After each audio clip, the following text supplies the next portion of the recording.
kwa hii maneno mimi nataka kuwa kabisa wazi. Ninaelewa mambo ya usalama kabisa. Nimekuwa hapo miaka 3 iliyopita nikiwa waziri wa usalama. Na aibu ni kwamba na mimi ninashangaa wakubwa wa usalama wengine wa nchi ni watu mimi ninajua sababu tulifanya kazi nao. Na hakika kusema ukweli, maofisa wakubwa wa usalama wengine ni watu wako na uzoefu mwingi, wako na sifa nzuri, wengine wanakaribia kustaafu. Mimi najiuliza mbona wanataka kwenda kustaafu, kukubali kubeba mizigo na uchafu wa siasa wakienda kustaafu. Okay. Mtu kama huyu Inspector General tulifanya kazi na yeye akiwa GSU Commandant Bwana Kanja. Na nimesema mbeleni na sina wasiwasi kusema hata leo hapa hadharani. He's one of our best police officers. Sasa anaenda kustaafu, mbona anakubali kubeba mambo ya uchafu kama hii? Huyu DCI huyu Amini ni mtu tumefanya kazi na yeye, mimi nimemjua akiwa katika utumishi wa serikali na ninamjua ni mtu ninaelewa, ni mtu ako na uzoefu wa kazi, anajua kazi vizuri. Mimi nilifanya kazi na yeye. Mbona wanakubali kubeba maneno kama haya ya siasa, ya uchafu wa siasa wa watu ambao wanataka kuharibu sifa zao? Okay. Na wao wametumikia nchi vizuri, wanataka kwenda kuritaya, alafu wanakubali watu wa siasa wanaharibu sifa zao namna hiyo. Lazima tukubali namna hii. Hatuwezi kuendesha nchi namna hiyo. Okay. Jambo lingine, Katonyi, niseme hivi. Yes. Unajua wakati watu wa siasa wanaongea, hasa viongozi wa nchi vile wanavyoongea kujipiga kifua na mambo mengine mengi, inaambia watu usisikize maneno wanaongea, angalia vitendo vyao. Hii ni serikali mingiwa na wasiwasi kwamba watapoteza uchaguzi. Sasa mbinu wamebuni ni ile ya kufanya maneno ambayo yanafanywa na nchi zingine hapa Afrika Mashariki. Yes. Kwanza kususha ghasia, kusukuma viongozi wa upinzani, kujaribu kutisha viongozi wa upinzani, ikana kwamba watu wasonge nyuma ili wapate namna. Katonye, sisi sio wajinga hivyo. We are adults. Sisi ni watu wakubwa, tunaelewa serikali, tunaelewa maisha ya dunia hii. Okay. Unaweza kuangalia wazi. Mimi nimekaa kwa hizo maofisi, tumeangalia hii maneno. Unaangalia wazi. Hii serikali imepoteza support kila mahali nchi. Hakuna kura. Okay. Hakuna kura kwa hii serikali. Na wao wenyewe wanaangalia wazi kabisa na wanajua ukweli. Wacha hii kujifanya hapa na mapicha na social media na vitu zingine kudanganya. Wanajidanganya kwa sababu tunajua ukweli ule huko. Okay. Na wale wanafanya kazi kwa serikali ni wananchi wa kawaida. Wengine ni watu tumejua kwa miaka mingi. Tunakutana nao kila siku. Hata wewe Watonye saa hii nikikuuliza, si unajua wafanyakazi wa serikali wengi sana? Watu wengine wako katika mashirika haya hata ya usalama ni watu tunaongea nao, tunawajua wote. Wanakuambia ukweli, wengine wamechoshwa na vile hii maneno inafanya na vile serikali inaendeshwa. Okay. Kwa hivyo hawa wakubwa wanajua ukweli. Wacha kujifanya hii wanaenda kwa mikutano ya hadhara kununua watu, kupeleka watu na mabasi na nini. Hakuna. Nimesikia support imepotea. Sasa kwa sababu ya hiyo ni kujaribu sasa kutafuta hii mbinu kuona kama inaweza kuwasaidia kupata kura. Nimesikia waziri wa usalama amekashifu hili jambo na amesema watafanya uchukuzi.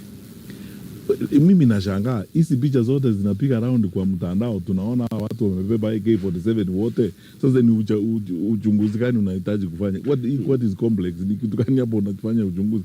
Mbona wachakamata ofisa mmoja nimeona kwa magazeti leo. Ofisa mmoja wa polisi amejitokeza na ameongea na waandishi wa habari akasema vile walipanga hii maneno and so on. Na ametaja kuwa alikuwa na viongozi wa siasa. Sasa kweli watangojea filimbi ya nani kukamata hao? Okay. Tuonyeshe sasa, wacha tuone wiki kama watafanya hiyo maneno ama ni kuzungumza tu. Tunawaheshimu viongozi na tunataka kuheshimu serikali yetu, kwa sababu hakuna vile tunaweza kuendelea mbele bila kuheshimu sheria ya nchi. Kwa sababu ile kitu inatuweka sisi wote pamoja kama wananchi kwa nchi hii yetu ya Kenya na ambayo inaweza kutupea amani ni kuheshimu katiba, kuheshimu nchi, tuende polepole na taratibu ya katiba. Ndio sawa, tuende kwa uchaguzi kama Wakenya wafanye mabadiliko vile wanataka kufanya mabadiliko, polepole tuwe na amani. Okay. Lakini tunaamini, na ndiposa mimi nasema kila wakati, huwezi kuambia viongozi wa upinzani watii sheria alafu wewe kama serikali, nyinyi kama serikali mnafunja sheria kila siku. Okay. Na haiwezekani. Na hawa viongozi wengine wengi, kwa sababu nimesema hivi Katonye, hawa viongozi wengine ninawajua na nimewajua kwa muda mrefu sana. Some of them ukiangalia hawa wote kama deputy president na hawa wengine Kindiki na watu wengine ni watu nimejua kwa miaka mingi as decent people. Ni ukiongea na wao unaona ni mtu ako level headed, ni mtu anaelewa maneno.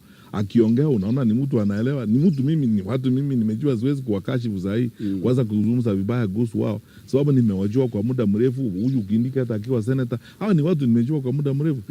They are smart people, ni watu wanaelewa maneno, wanawezaje kukubali maneno kama haya kufanyika kwa nchi yetu? Okay. Umetaja mataifa ya Afrika Mashariki, tumeona hizi vitu zikitendeka nchi jirani.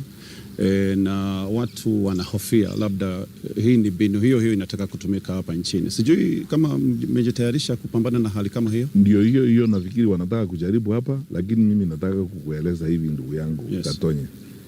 Kenya ni Kenya. Kenya sio nchi hizi zingine hapo unaona watu wanaendelea namna hii.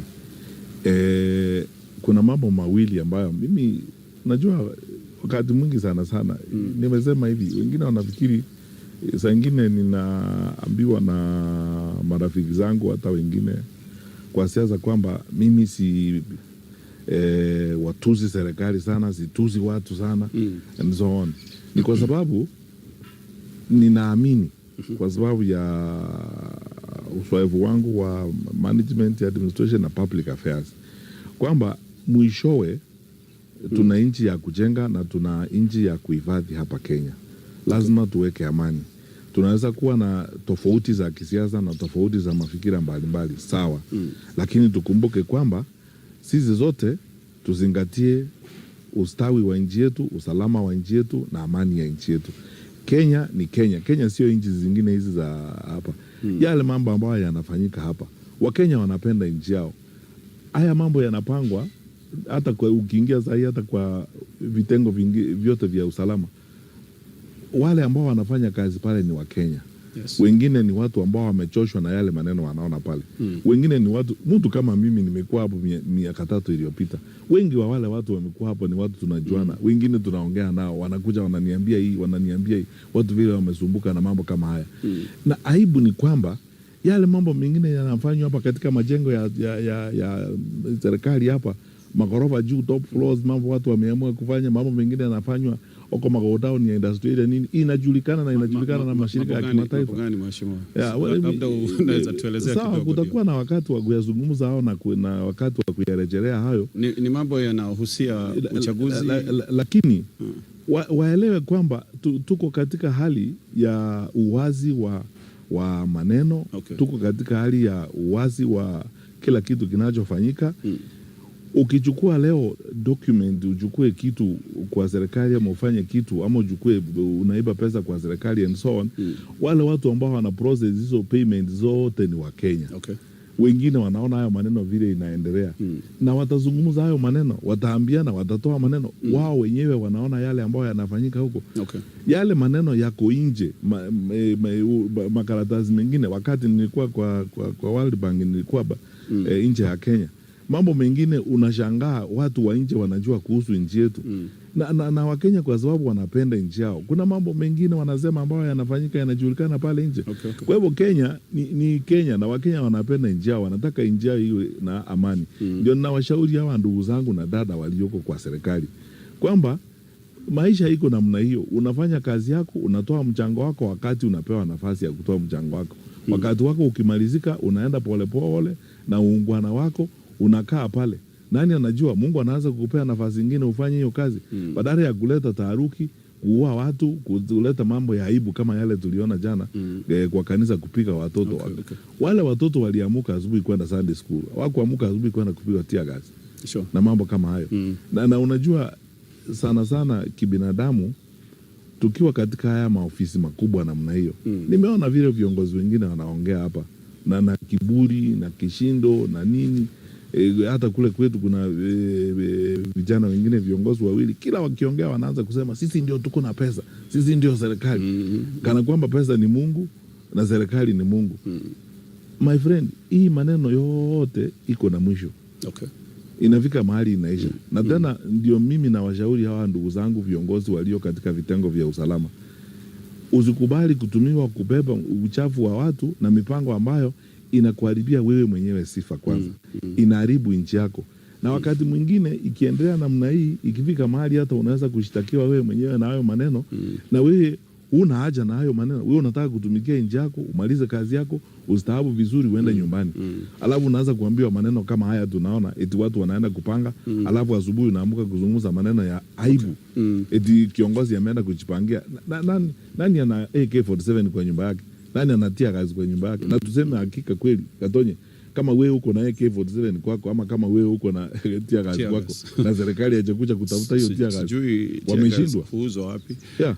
Si kitu tunaweza nunua supermarket. Lakini mheshimiwa, kuna watu wanaweza sema hii si mara ya kwanza mambo kama haya kufanyika. Wanaweza sema kuna wakati ilifanyika mara moja wakati wa serikali ya Uhuru Kenyatta, ilifanyika pale Keno. Wanaweza sema kwamba, by the way, nakumbuka ile incident ya Keno kabisa kana kwamba ilifanyika jana. Nilikuwa Naivasha siku hiyo, nakumbuka ilikuwa Jumapili, nilikuwa Naivasha. Nilikuwa nimeenda Naivasha kwa shughuli ya kifamilia na marafiki zangu wengine huko. Tulipokuwa hapo, PS akanipigia simu Kibicho kuniambia sisi ndio tumepigia Inspector General wa polisi kumuuliza nini kitu gani inafanyika Keno. Incident ile ilikuwa inafanyika Keno, ilikuwa imepangwa na wanasiasa, walikuwa wameleta watu na matatu kutoka Nairobi, East Nairobi, kuja kuzusha kasi ya pale, kutafuta huruma pale na kutafuta waonewe huruma wakati wa uchaguzi. Sisi ndio tulipigia wakuu wa polisi siku hiyo, akina Mutiambai na Deputy Inspector General Mbowa siku hiyo, kuambia wachana na maneno ya kaza. Mtu wa siasa akienda hapo, hata akienda hapo ongea kuanzia saa 1 asubuhi mpaka jioni, hiyo ni shida gani kwako? Na wakati mwingi nikiwa waziri wa usalama mwingi, nilikuwa nakuta wanasiasa wanakuja kusema sijui huyu asifanye mkutano nini. Nilikuwa nawauliza, my friend, mtu wa siasa haiko na hatari gani kwetu? Ukiangalia threat profile ya nchi, wanasiasa, mtu wa siasa kazi yake ni kuongea, na anaongea, wacha aenda aongee. Dunia ishe. Ile sheria kwanza hata ilitolewa kwa vitabu zetu ya kunotify OCS kama unakuwa na mkutano wa hadhara, public rally. Hiyo ndio inakuwa na shida, kwa sababu wakati mwingine kuna sehemu zingine za nchi hii ukinotify OCS unaenda kufanya mkutano, kikundi cha upinzani pia kinaingia kinataka kufanya mkutano huko. Mara kwa mara serikali inaingilia kati kwa sababu wanataka maisha isiharibike wakati huo na mambo kama hayo. Lakini wakati huu sasa hata hakuna hiyo. Hii ilikuwa kanisa. Si mkutano wa hadhara and so on. Kanisa wanaenda kanisa uongee juu yako na watu wale ambao wanasimamia misa. Hata wakati mwingine mimi napenda kwenda kanisa, nakaa tu hapo katikati, naomba na abudu, napotea. Sababu ni kanisa tumeenda sisi kuabudu dhambi zetu na kumuomba Mwenyezi Mungu. Wakikuonea huruma, wakupea nafasi usalimie wananchi, utasema usalimie wananchi na uondoke. Kwa maoni yako mheshimiwa, is the Inspector General of Police, nafikiria ako in control ama wanasiasa wamechukulia kazi yake? Kusema tu ukweli, na mimi niko na historia tofauti na wengine, kwa sababu ni vizuri nizungumzie hili jambo na uwasi ule ambao mimi mwenyewe naelewa. Nimesema Kanja nimemjua kwa muda mrefu sana, na ukiangalia Kanja na wakuu wengine wa usalama ni watu nimejua kwa na uzoefu wa kutosha. Siwezi kuwa mimi na taswishi kwamba ni mtu ambaye haelewi kazi yake na ajui kazi yake. Lakini ukweli ni kwamba ukiwa katika hiyo ofisi ya Inspector General, mara kwa mara unasukumwa, wakati mwingine unaweza kusumbuliwa, wakati mwingine kuna wanasiasa wengine ambao wanafikiri kwa sababu ya uhusiano wao na wakubwa wa serikali na State House na wengine wanaweza saa ingine kujaribu kuchukua sheria kwa mikono yao. Kwa hivyo huwezi kusema eti Inspector General is not in control. Ni kusumbuliwa, nafikiri awe anasumbuliwa. Na unajua siasa ya nchi yetu vile iko, uwajibikaji kwa mambo ya umma, hasa wanasiasa, uko chini sana. Watu wanafikiri kwamba wakati wewe mnajuana na mkubwa wa nchi, ama wewe unaenda kuteza mtu ambaye anaonekana kama ni mpinzani wa mkubwa wa nchi, kwa hivyo wewe unapaswa kufunja sheria. Kwa hivyo sio eti Inspector General is not in control. Mimi nafikiri he is in control, lakini kila wakati hiyo ofisi inakuwa na pressure, na msukumo kutoka kwa siasa. Lakini uko na wasi kiasi gani ukisikia kwamba polisi na wahuni wakati mwingine wanaonekana wakiandamana kufanya vitendo kama hivi? Wasiwasi ni kwamba by the way, Yes. hiyo ni kweli na nimesema hapo hadharani. Unajua kuna mkubwa wa usalama siku moja alikuwa anatuambia, wakati nilikuwa katika usalama, kila wakati tukiwa na shida kwa nchi, alikuwa anatushauri, wakubwa wa usalama wote, generals hata wengine kwa military, ni watu ambao wana uzoefu mkubwa sana kwa maneno ya usalama. Tukikaa kwa room wanatushauri, you can't shoot your way to stability. Huwezi kutumia risasi kusaidie. Kila wakati serikali lazima itafute mbinu za kutumia kuongea na wananchi, sana sana mjadala, kuzungumza na wananchi, kutafuta viongozi wale ambao wanaheshimika na wananchi, kukaa chini kuongea nao, kubadilishana maoni. Wakati mwingine serikali inaweza kukubali, well, hapa tuko na shida kidogo, lakini tunaomba msamaha ili nchi iwe na usalama wa kutosha. Sasa hofu niko nao ni hii, ama wasiwasi niko nao ni hii, tukiendelea kufanya vile tunaendelea namna hii, wale wako na serikali wao wako na uwezo wa kufunja sheria vile wanataka. Wakati tulikuwa na by election kule Nyamira, hadharani mchana watu wamebeba mishale na mapanga, mchana wamaandamana na mjumbe wa bunge, wanatembea mchana na polisi wanawaangalia. Hakuna mtu anakamatwa na so on. Unajua tukiendelea namna hiyo, lile litakalofanyika ninaweza kukuambia hapa free, kwa sababu wananchi watafika mahali waseme kama ni hivyo, sasa sisi lazima tujitetee. Kwa sababu sasa hasiwezi kuwa sisi ndio tunatii sheria na wale wengine hawatii sheria. Ikifika hapo, hatuna polisi wa kutosha wa kumanage hii nchi. Nikwambie tu ukweli, hakuna. Na tunaweza kusoma katika nchi zingine yale ambayo yamefanyika huko. Unajua watu wanajigamba, tuko kwa uongozi, sisi tuko na vifaa, tuko na bunduki.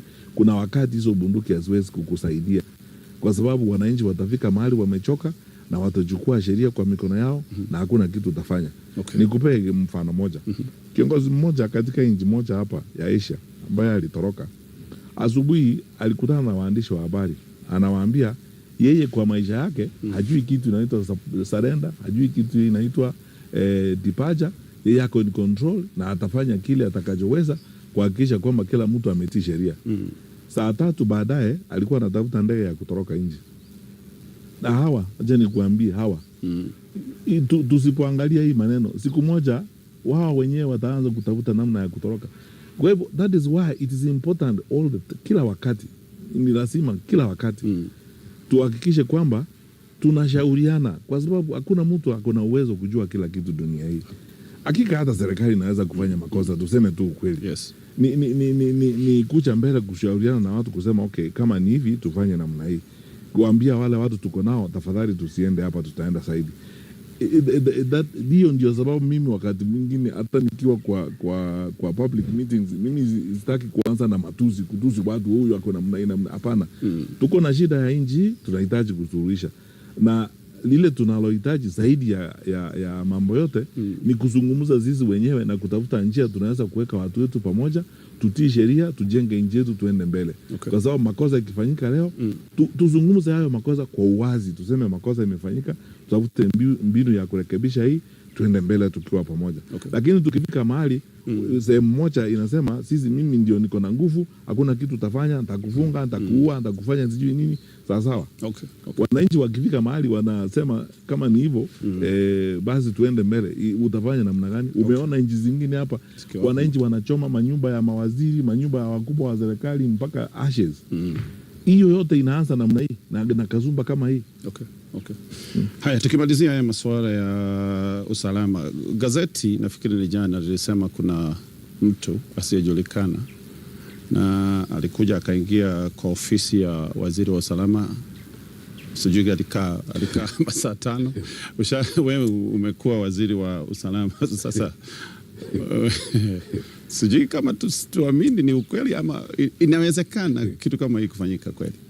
Unajua Gatonye, ndugu yangu, kuna wakati mwingine mimi najiuliza, unajua mimi sikujua eti kwamba maisha yangu takuja kuona vitu zingine naona zinafanyika nchi.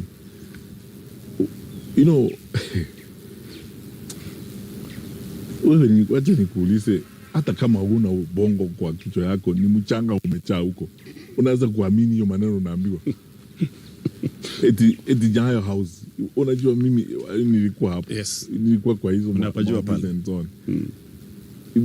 Nyayo House iko na rings za security kama 5. Unaenda ofisi ya security ya minister.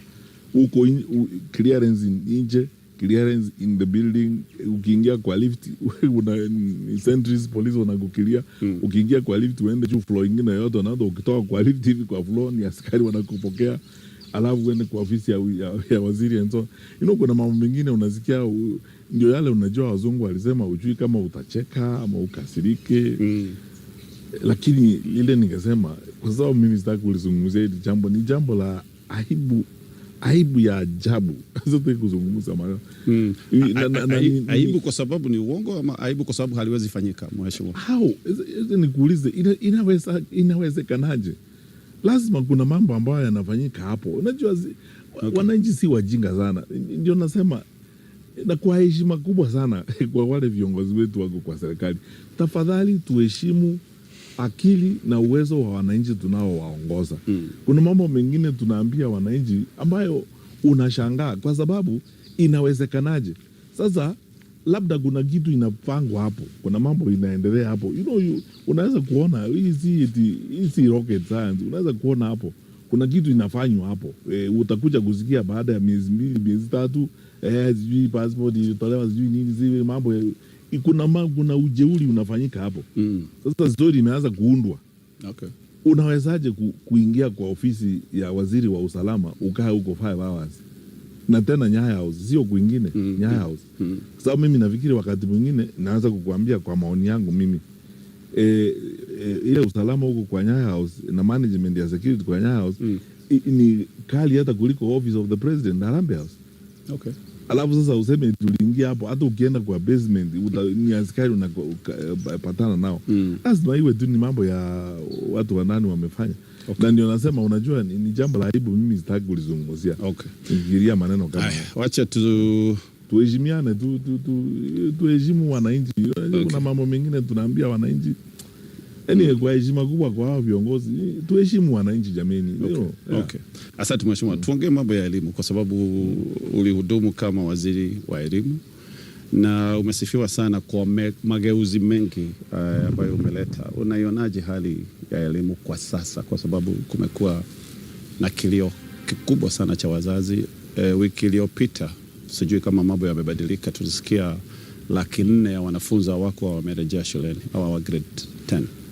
Najua yale mambo ambayo yanafanyika na nitaeleza polepole kwa hili swali kwa sababu ni swali liko na uzito sana, sio kwa maisha ya jamii katika nchi yetu, lakini katika maendeleo yetu kama taifa. Yale ambayo yanafanyika katika sekta ya elimu Kenya hii, yes, ni kielelezo chema cha vile serikali hii inafanya kazi. Na ukiangalia yale ambayo yanafanyika katika sekta ya elimu, unayaona katika kila sekta ya nchi yetu ya Kenya. Okay. Viongozi wetu wa serikali badala ya kutumia wakati wao mwingi kupanga mambo maendeleo na maisha ya wananchi wetu, wakati wao mwingi unatumika kwa mambo zingine ya kuchekesha tu, yani eti ni kutumia pesa kununua watu na mabasi kuwapeleka mikutano, vitu kama hayo, ndio pesa inaenda. Kwa hivyo basi nieleze hili jambo. Kwanza, makosa mingi imefanyika. Watoto wakafanya mtihani, mtihani ukachelewa kidogo, wakati wa chagua kwenda katika grade 10. Unaweza kuona sehemu nyingi, nisungumzia hata sehemu ya Mlima Kenya, watoto wengi katika sehemu hiyo nimeona, na hata mabarua nimeona, ukiangalia takwimu za huko, wamechaguliwa katika category 4. Okay. Wengi. Na tena hiyo imefanywa kwa njia ambayo inashangaza. Mtoto anatolewa ako Kirinyaga, amechaguliwa, amekuwa placed shule iko Laikipia kama kwa mfano. Okay. Yes, mambo kama hayo. Sasa inabidi wazazi waanze kung'ang'ana kufanya kusahihisha, kutafuta shule ambayo iko karibu na mambo kama hayo. Okay, okay. Kwa hivyo kulikuwa na shida hiyo ya kuwaweka watoto katika shule zinazofaa na shule ambazo ziko karibu nao. Haya, uingie tena kwa hizo shule zote capitation haijaingia. Kama quarter 1 and 2 ya capitation haikutolewa, walimu wakawa na madeni karibu 53 billion ama 54 billion hapo. Hata ukitoa capitation walimu wakawa na madeni ya karibu 47 billion, ukitoa capitation, ukitoa hapa 53 and so on, walimu wanaenda kulipa madeni ya quarter 1 na quarter 2.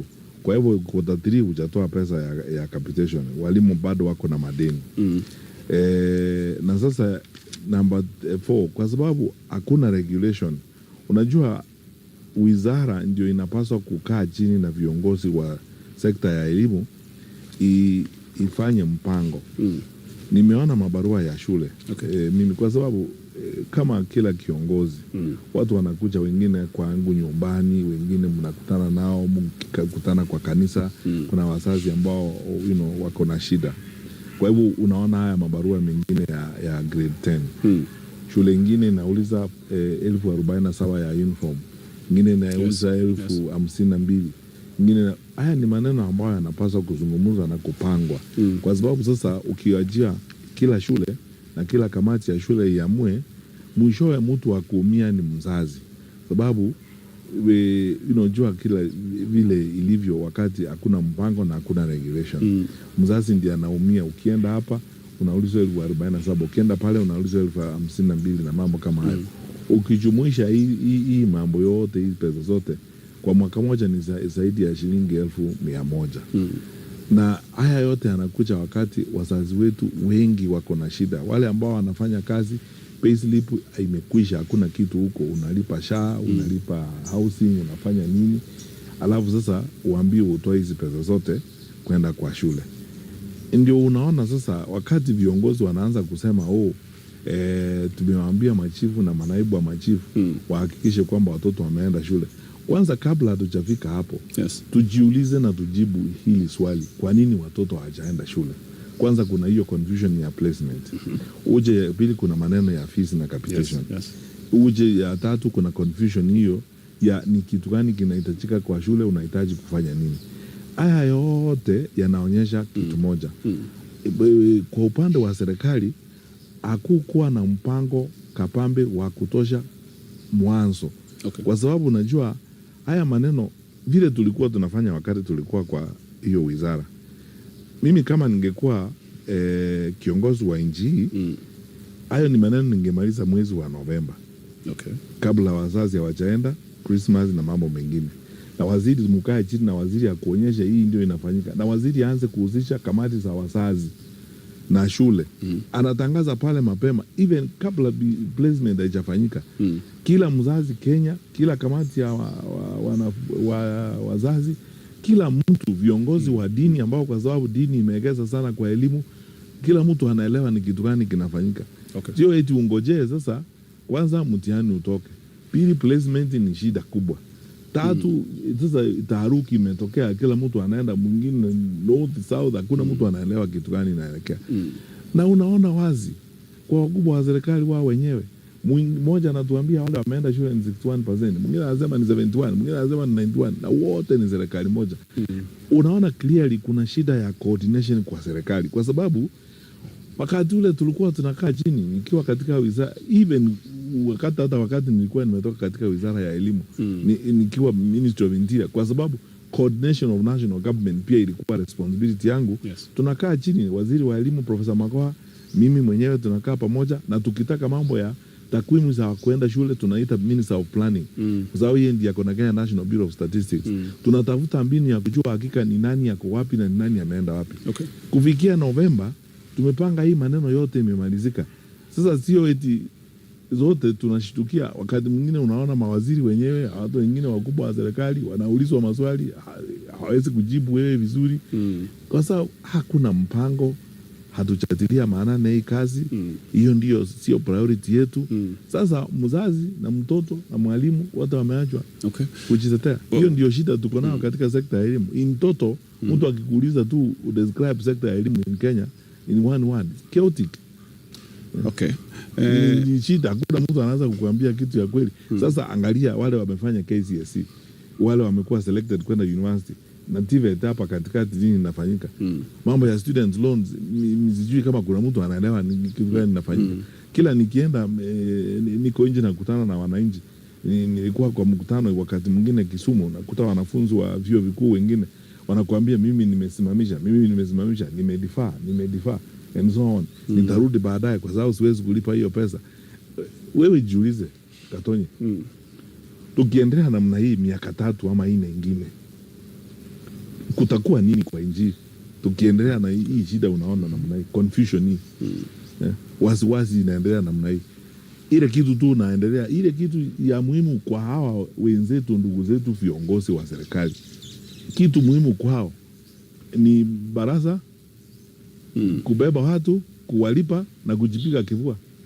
Okay. Hakuna, wewe niambie, hizi pesa zote zinalipwa, watu wanalipwa huku, wanabebwa na mabasi. Kama hii pesa yote ingekuwa kwa ministry, tuna pesa ya kutosha Kenya. Hiyo ndio ninasema, tuna pesa ya kutosha Kenya. Okay. Wale tunauliza uongozi because tunataka kuzaisha haya. We want to fix this. Hizi pesa zinanunuliwa watu kila siku, wanapelekwa sijui wapi, State House, wapi Sakana kupewa pesa. Hii pesa yote tuiweke kwa Ministry of Education.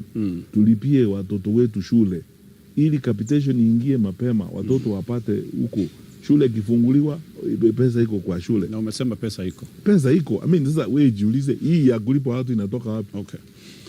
Mheshimiwa, wazazi especially wa grade 10 wanalia, wanaongezewa pesa, lakini hizi ni pesa fiche, zinafichwa, development fees. Wakati wako hii shida haikuwa. Uliwezaje kudhibiti hili jambo?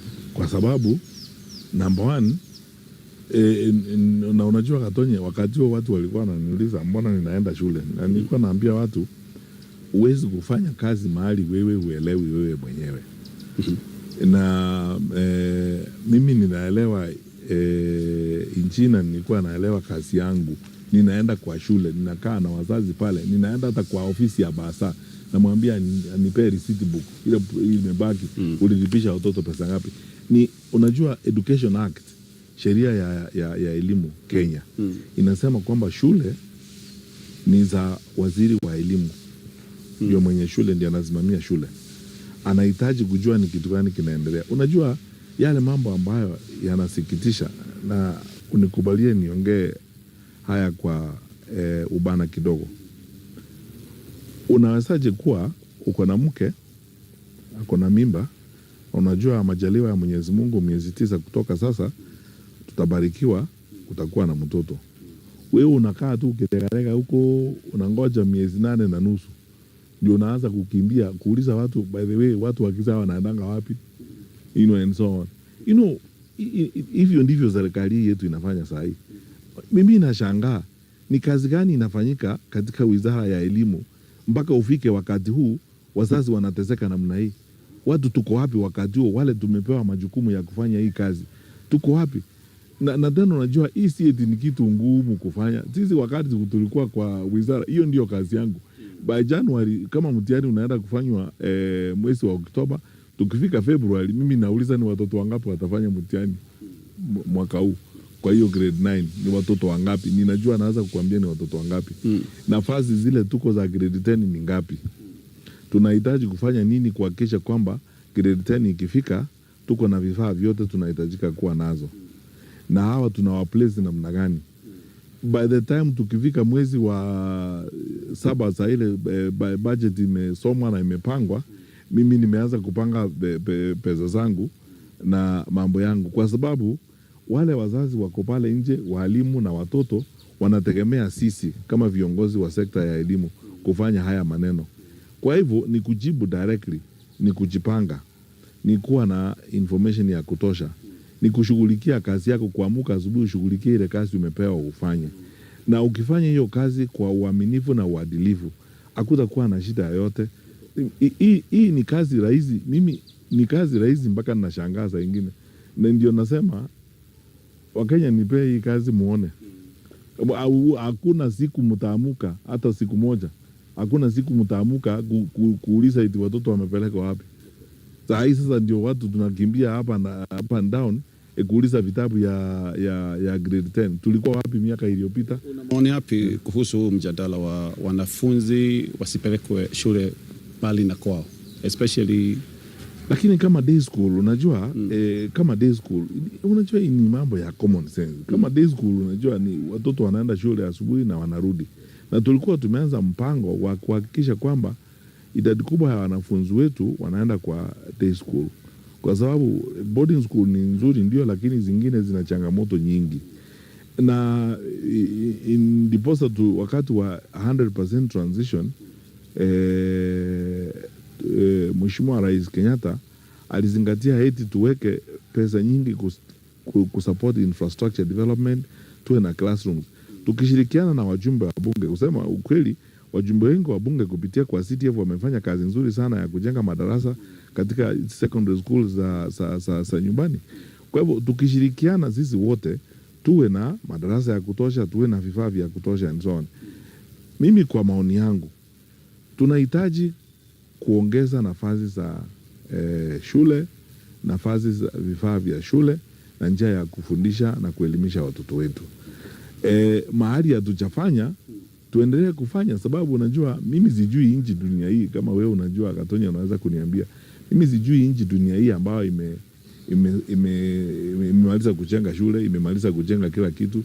Ukienda hata nchi kubwa, hata uende Marekani, uende Uingereza, bado hata saa hii watu wanazidi kupanua vifaa vya elimu, kwa sababu elimu inapanuka, tunaendelea kuzaa, idadi ya watu wetu inaendelea kuongezeka, na kuna watu kutoka nchi zingine ambao wana nia ya kuja kujifunza ama kufanya masomo yao hapa.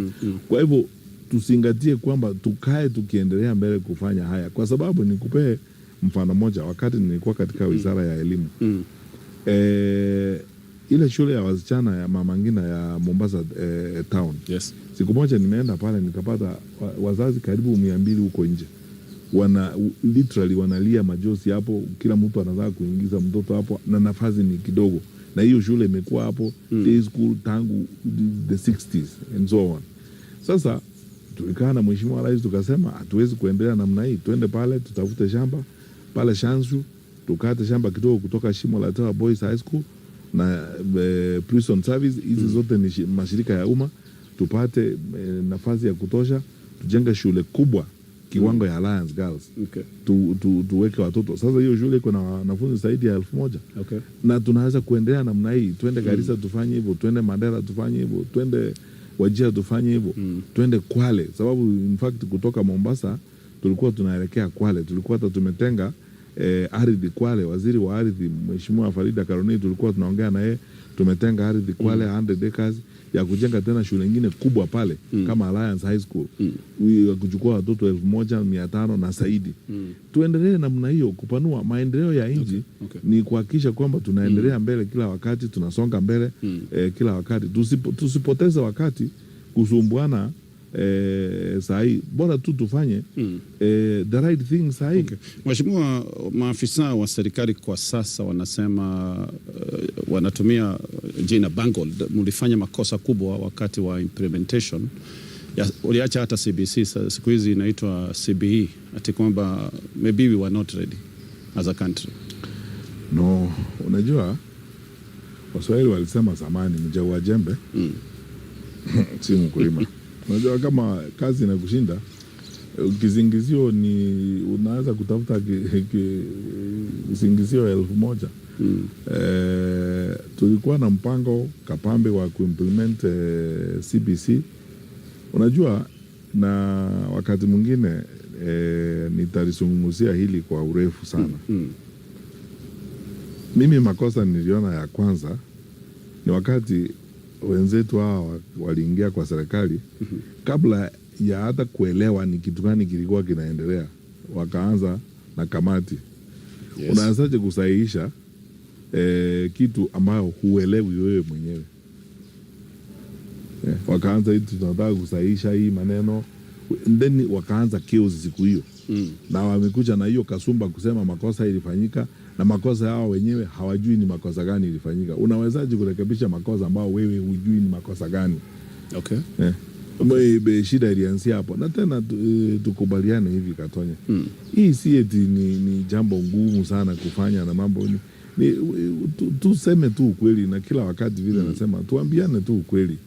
Hawa ndugu zetu na dada kwa serikali, wao badala ya kukaa chini wasungumze na watu waelewe, wapange maneno, siasa na survival ndio inachukua muda mwingi wao kuliko kufanya kazi. Kwa sababu hata wakati mwingine nimekuwa kwa mkutano Kiambu, nilisema mbona serikali haiiti mkutano na washikadau wote? Uite viongozi wa walimu, uite unions, viongozi wa wazazi, viongozi wa dini, kwa sababu dini imewekeza sana kwa elimu, na wasomi ambao wanaelewa haya maneno. Tuwe na mjadala wa kureview hii maneno. Kama mimi ningekuwa rais wa nchi hii, kwa sababu this is a new curriculum, ningekuwa kila mwaka ninakuwa na the brief report na review kila mwaka. Tunaendelea namna gani, tuko na shida mahali, na mwambia waziri nataka uangazie hii, ukae hapa kama rubani wa ndege anakaa kwa cockpit, kwa sababu wewe ndio unatubeba, unabeba watoto wetu wote, wewe ndio rubani.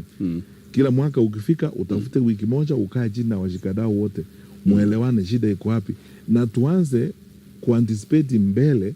Tukifika pale huenda kutakuwa na shida fulani. Tuone kama serikali vile tunaweza kujitayarisha, tuwe tayari sasa kushughulikia hilo jambo kabla alijafanya. Ilikuwa makosa kufutilia mtambo wa NEMIS, uliacha NEMIS, sasa kuna hiyo ndio makosa kubwa zaidi wamefanya, kwa sababu NEMIS tulianza na National Education Information Management System. Ni muradi tumefanya na World Bank, umechukua pesa mingi sana. Unaona hii shida, unaona saa hii ya placement ya watoto imetokana na hiyo shida, na tuseme tu ukweli, it's not right to pass judgment, lakini we are not fools. You can see clearly the doing away with NEMIS haikuwa kitu eti NEMIS imeshinda kufanya kazi.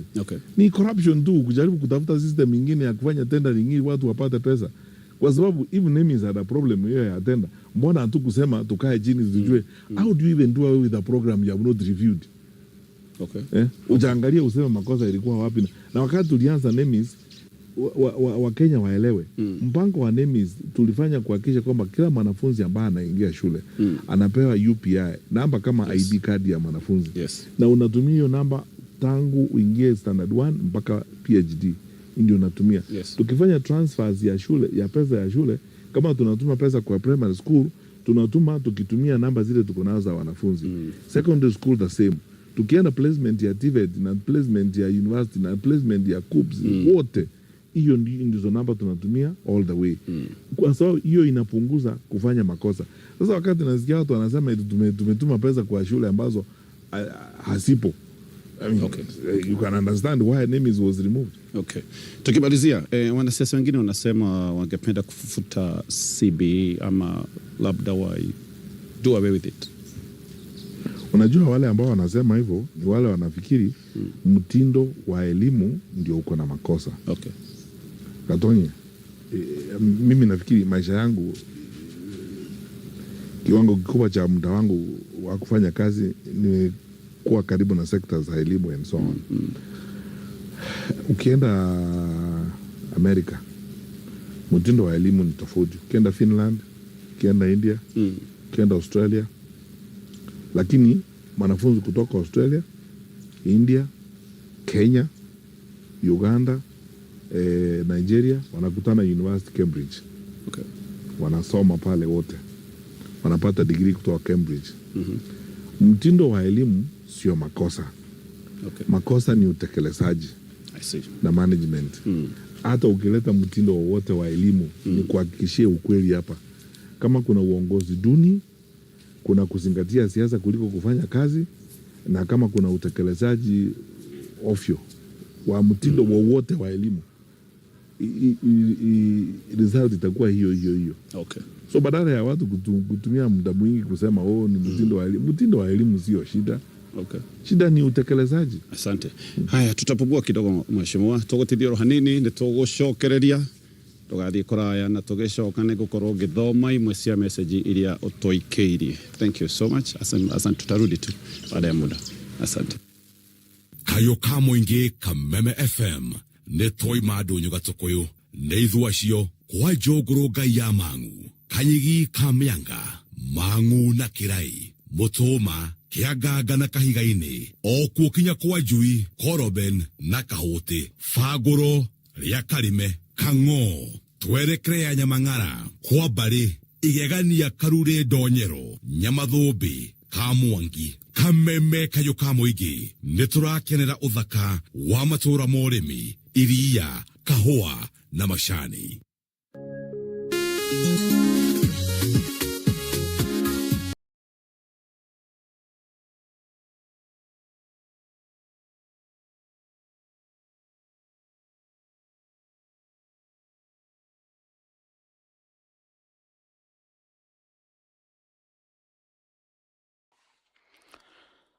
Gũkũ nĩ gwa kũrana na tũrathiĩ na mbere na gũthikĩrĩria interview ya Matiang'i na Gatonyo wa Mbũgua, kũrĩa Matiang'i agakorwo akĩrũĩra gĩturwa kĩa president mwaka-inĩ wa 2027, agakorwo ena tigiti ya Jubilee thutha wa Jubilee kũmũhe tigiti ĩyo, na maragĩcoka marakĩhe mũndũ ũgwĩtwo Jeremiah Kioni ũrĩa ũrarĩ secretary general wa kĩama kĩu kĩa Jubilee, aragĩtuĩka nĩwe deputy party leader. Matiang'i agakorwo akĩrũgama gĩtĩ kĩu mwaka wa 2027 na nĩ akorwo akĩũrio ciũria cigana ũna nĩ mũndũ ũgwĩtwo mũthuri ti Gatonyo wa Mbũgua men. Hamwe na ciũria iria orio nĩ hamwe na mũno ũhoro wĩgiĩ gĩthomo, akorwo akĩũrio ũrĩa matigĩte CBC hĩndĩ ĩyo yetagwo CBC ĩtanacenjia gwĩtwo CBE ũrĩa ĩretwo ndagĩka-inĩ ta ĩno ũguo, na akĩũrio atĩ ndarona ta mekire mahĩtia manene gũkorwo magĩcenjia curriculum na bũrũri ũyũ wa Kenya ndwarĩ ready. Agĩcoka auga bũrũri ũyũ wa Kenya warĩ ready gũkorwo kĩamũkĩra CBE ĩyo, no kũrĩa arĩa mokire thutha-inĩ wao matiakorirwo understand mũtaratara ũcio wa gĩthomo mwerũ ũrĩa makorirwo makĩ introduce. Akiuga thĩinĩ wa thirikari ĩyo yahĩtũkire ya Uhuru Muigai Kenyatta atĩ nĩ makoretwo maigĩte mbeca nyingĩ mũno ũhoro-inĩ wĩgiĩ infrastructure, yani kuongerera irathi, kuongerera laboratory, tondũ CBE nĩ yagĩkoragwo ĩgĩbatara irathi imwe nyingĩ mũno, tondũ nĩ hakoragwo na introduction ya another junior secondary na senior secondary, na ithomo iria cikoragwo igĩthomwo kũndũ kũu nĩ hamwe na sciences iria ikoragwo igĩbatara laboratory. Koguo thirikari-inĩ ĩyo yao mena Uhuru nĩ makoretwo makĩiga mbeca nyingĩ mũno harĩ kũ make sure cukuru nĩ cikuona irathi ingĩ njerũ, o hamwe na kũ make sure arimũ nĩ megũkorwo makĩandĩkwo, o hamwe na kũ make sure nĩ gũgũkorwo na mĩtaratara ya gũ-transit ciana iria igakorwo ikiuma primary igakorwo igĩthiĩ junior secondary cirĩ ciothe, tondũ cukuru nĩ igũkorwo na irathi njega. Agathiĩ na mbere na gũtwĩra atĩrĩrĩ, regime ĩno yokire ĩkĩambia kũruta mahĩtia harĩ system o enyewe matakorirwo makĩmĩ-understand, yani nĩ takorwo ũkĩmaka kĩgeranio na ndũramenya anja ya ciũria iria ciĩ kĩgeranio-inĩ kĩu, atĩ makorirwo magĩcenjia, magĩkorwo makĩ-examine curriculum ĩyo njerũ ona matarĩ na understanding kinyi ĩgiĩ curriculum ĩyo ya CBE. Nĩ akorwo bado agĩtwĩra atĩ mahĩtia marĩa marahanĩka mũno nĩ gũkorwo regime ĩrĩa ĩkorwo ndagĩka-inĩ ĩno nĩ ĩrakorwo ĩtekũhusisha andũ ana kana metagwo stakeholders othe thĩinĩ wa mwena ũcio wĩgiĩ gĩthomo, ũgakorwo atĩ decision iramĩkwo nĩ andũ o amwe tu arĩa marakorwo magĩciria kwagĩrĩirwo gũkorwo gwĩkwo kũringana na ũrĩa o mareyendera. No akorwo akĩũrio ciũria ciĩgiĩ ũhũri wa kambĩini wa ta mũndũ ũgwĩtwo Gachagua, toguo akoretwo agĩtharĩkĩrwo kũrĩa kanitha-inĩ. Nĩ akoretwo rĩu agĩtharĩkĩrwo maita o mahinga maigana ũna, kuma kũrĩa Kayole gũthiĩ kũrĩa Gatũndũ, na rĩu ningĩ nĩ aragĩkorirwo kũrĩa mũciĩ gwake kũrĩa Nyĩrĩ mũthenya wa ira kana Sunday ya mweri 25. Na kĩũria kĩrĩa kĩnene kĩho nĩ atĩrĩrĩ, no akorwo nĩwe ũrebangĩra maũndũ maya, na Matiang'i akorwo akiuga gũtirĩ kĩndũ ta kĩu, mũndũ ndagĩkorwo agĩbangĩra atharĩkĩrwo na akorwo agĩkwo maũndũ macio tũrakorirwo tũkĩona maita makĩra matatũ. Na akiuga bũrũri ũyũ wĩna andũ maraigua mena hinya mũno, na ũguo nĩ ũndũ mũru mũno, tondũ hĩndĩ yothe mũndũ akĩigua nĩwe wĩna hinya mũno gũkĩra arĩa angĩ nĩ gũgĩthiaga ta ũrĩa tũrakĩiguire mwena ũrĩa wa Bangladesh ũrĩa kũrathire na mbere aikari a bũrũri ũcio kana citizen a bũrũri ũcio nĩ manyitanaga makauga ciaigana nĩ ciaigana na magakorwo occupy kũrĩa anene acio makoragwo magĩikara. O hamwe na maũndũ macio no akorwo akiuga atĩ angĩnyita ũtongoria kana Akenya mangĩmwĩhokera gũtongoria bũrũri ũyũ wa Kenya, no akorwo akĩmwehoka atĩ bũrũri ũyũ wĩna mbeca cia kũigana cia gũkorwo ũkĩran maũndũ, na nĩ hinya mũno akorwo agĩthiĩ kũrĩa bengi-inĩ gũkorwo akĩongerera mathirĩ mangĩ kana gũkorwo akĩhurunja mbeca na njĩra citagĩrĩirwo. Nĩ akorwo akĩarĩrĩria ũhoro ũrĩa tũrakorirwo tũkĩona aya me ũtongoria-inĩ makorwo magĩkĩra andũ mbathi-inĩ makamatwara takorwo nĩ kũndũ ta kũrĩa State House, magakorwo makĩmanengera ciringi ta 5,000 kana o gũkorwo tu magĩthiĩ o kũu State House nĩgetha gwĩcangĩria kana gwĩthikĩrĩria speech iria cigũkorwo cikĩrutwo.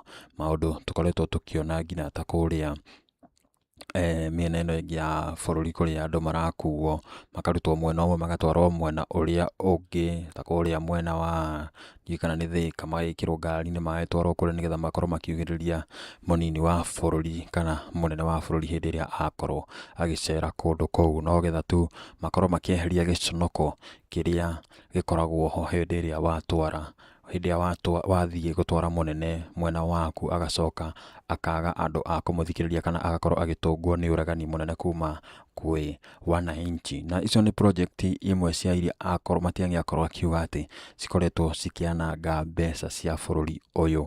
Ĩni atĩ bũrũri ũyũ wĩna mbeca cia kũigana no citirakorwo cikĩhũthĩka na njĩra ĩrĩa yagĩrĩirwo.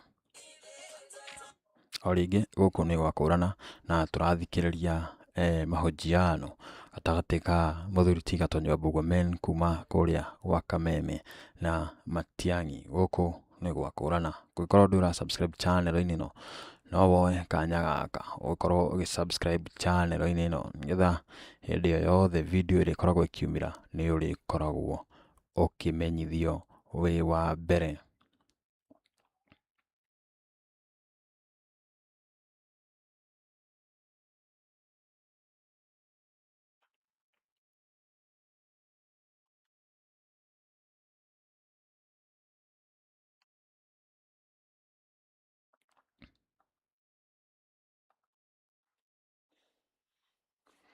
Twĩ kabreak-inĩ o kanini, thutha wa kabreak kau nĩ tũgũkorwo tũgĩcoka interview-inĩ ĩyo ndĩrĩ ĩrathira.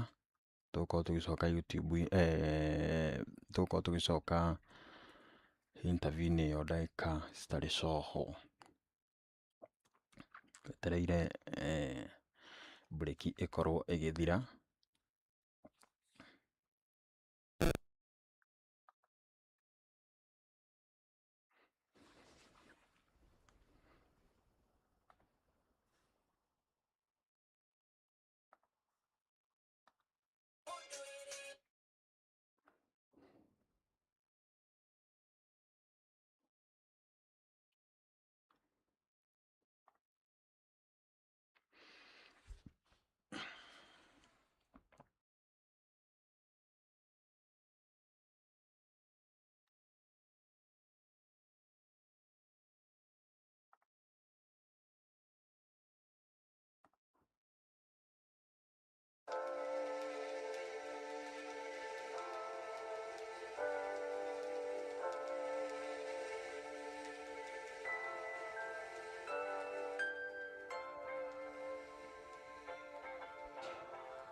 watu wetu na watoto wetu kupata kazi, kupata ajira na kupata umuhimu na umaarufu katika uchumi wa karne ya 21.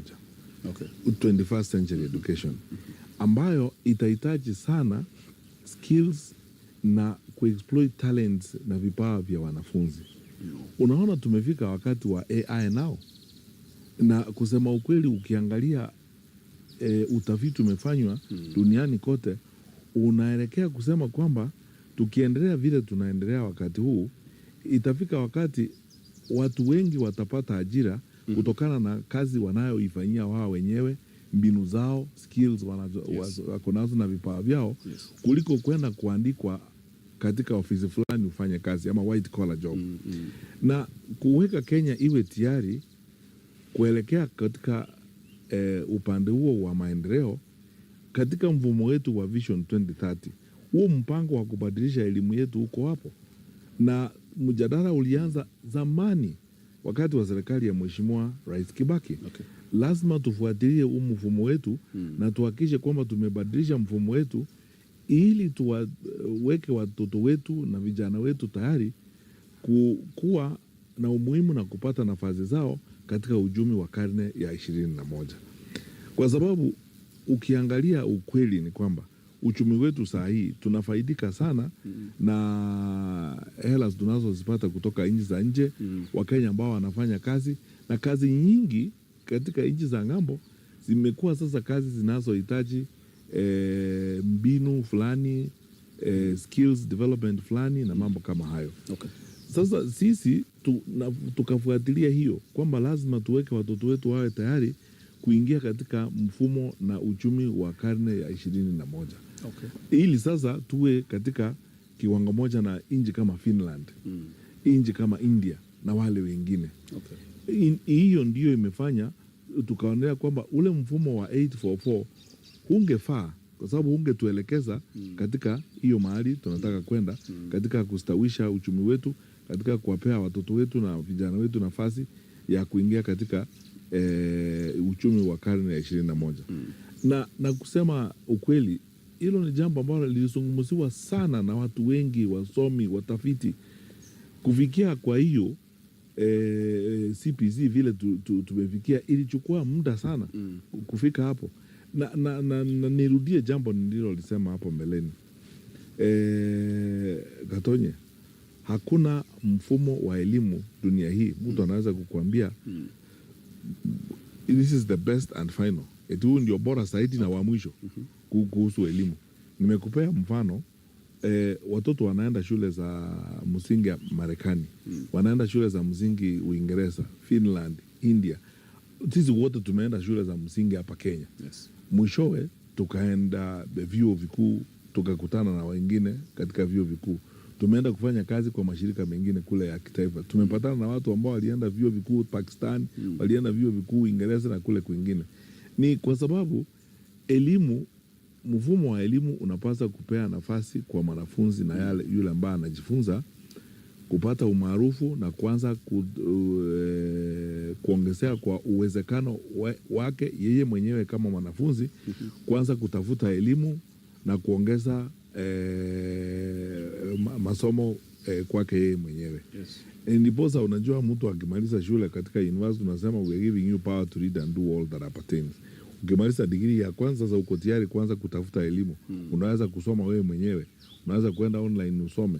Umeanza sasa wewe mwenyewe kuamua unataka kufanya namna gani, kwa sababu unataka kuelewa. Sababu elimu, mfumo wa elimu ni ule kwa kusaidia uwe na kuelewa zaidi na kuwa na mbinu zaidi kuingia katika njia ya naweza kusaidia kwa maisha. Okay. Kwa hivyo mfumo wa elimu sio shida. Shida ni utekelezaji. Okay. Kama umeshindwa kutekeleza, ukipewa mfumo wa elimu wowote, kama uwezi kutekeleza vyema, hakuna kitu naweza kufanya. Okay. Na shida tulio nayo saa hii Kenya, tuseme tu ukweli, sio mfumo wa elimu. Shida tuko nayo kwa nchi yetu saa hii ni utekelezaji wa ule mfumo wa elimu tumeanza nao. Okay. Na pia wakati ndugu zetu hawa wameingia kwa serikali, wakaanza na disorganize things, throw away enemies and everything else. Sasa hiyo confusion yote imekuja na chaos imekuja, imefika mahali sasa wao wenyewe hawaelewi. wanaelekea wapi? Na ukiwauliza tunataka kufanya nini, sasa ni kuzingizia tu, ni kutafuta kizingizio. Ni mfumo wa elimu, hatukupewa hii, hatukupata hii. Hata ukibadilisha hii uwape mfumo mwingine wa elimu, utaona hiyo maana ya kizingizio. Okay. Na jambo la pili, mwenzetu ameuliza kutoka Nyandarua kwamba mimi maoni yangu ni kwamba watoto wasomee shule ambazo wanakotoka ama wanakaa. Unajua mambo haya mengine yanaamuliwa na vile uchumi wetu huko. Okay. Kusema tu ukweli, kama tungekuwa na uwezekano wa kuongeza shule za day school so that cost iwe chini kidogo, watoto wanatoka nyumbani wanaenda shule na wanakuja jioni, ingekuwa mzuri. Hiyo namaanisha kwamba watoto watakuwa mahali wamesaliwa, mahali wametoka. Lakini unajua pia tunataka kuwakuza wa Kenya. Yes. To raise Kenyans ambao wanaelewa nchi yao. Hakuna haja ya wewe usaliwe Keroka, ende shule Keroka, uishi Keroka, utakuwa Mkenya wa aina gani? Lakini viwango vikubwa vya shule, ukiendelea mbele, ufike college, ufike university, itakupea sasa nafasi ya kwenda Mombasa Polytechnic, ya kwenda Dedan Kimathi University, ukutana na Wakenya wengine, ukutana nao pande hiyo. Lile liloko vile nilisema ni kwamba tunahitaji kuongeza nafasi za elimu. Okay. Unajua wakati ugatuzi tulianza mfumo wa serikali wa ugatuzi, kuna sehemu zingine nchi ya Kenya kama zile zinatoka arid and semi-arid areas, walisema wao walichelewa kidogo kupata hela za serikali na mipango ya serikali, waangaliwe tofauti, wapate equalization fund ili wapate resources zaidi ya kusaidia wao kujenga shule.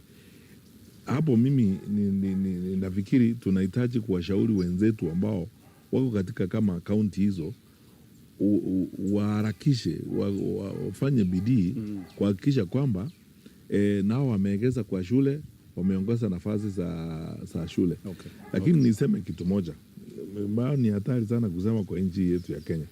Mimi nimetembea sana kwa nchi wakati nimekuwa waziri. Kuna sehemu zingine nimeenda kwa nchi ambao unashangaa sana. Hao wajumbe wetu wa bunge, kila mtu anapata pesa za CDF.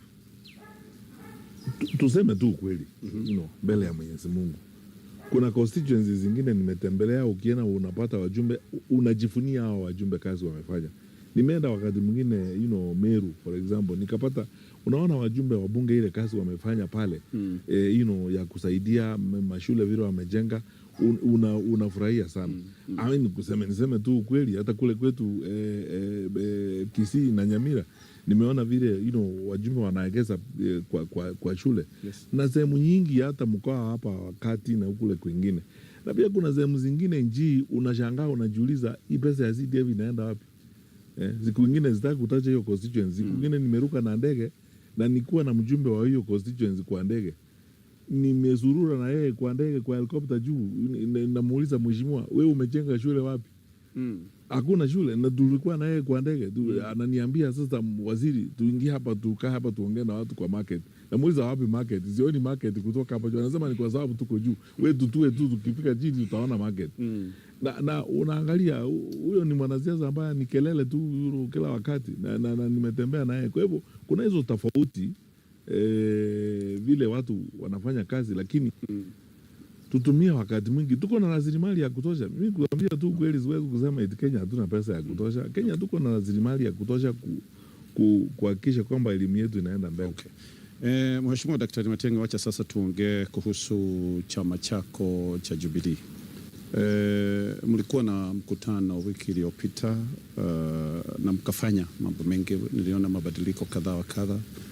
Kwanza kabisa niulize, mkutano huu wa chama ulifanyika katika mazingira yapi? How was unajua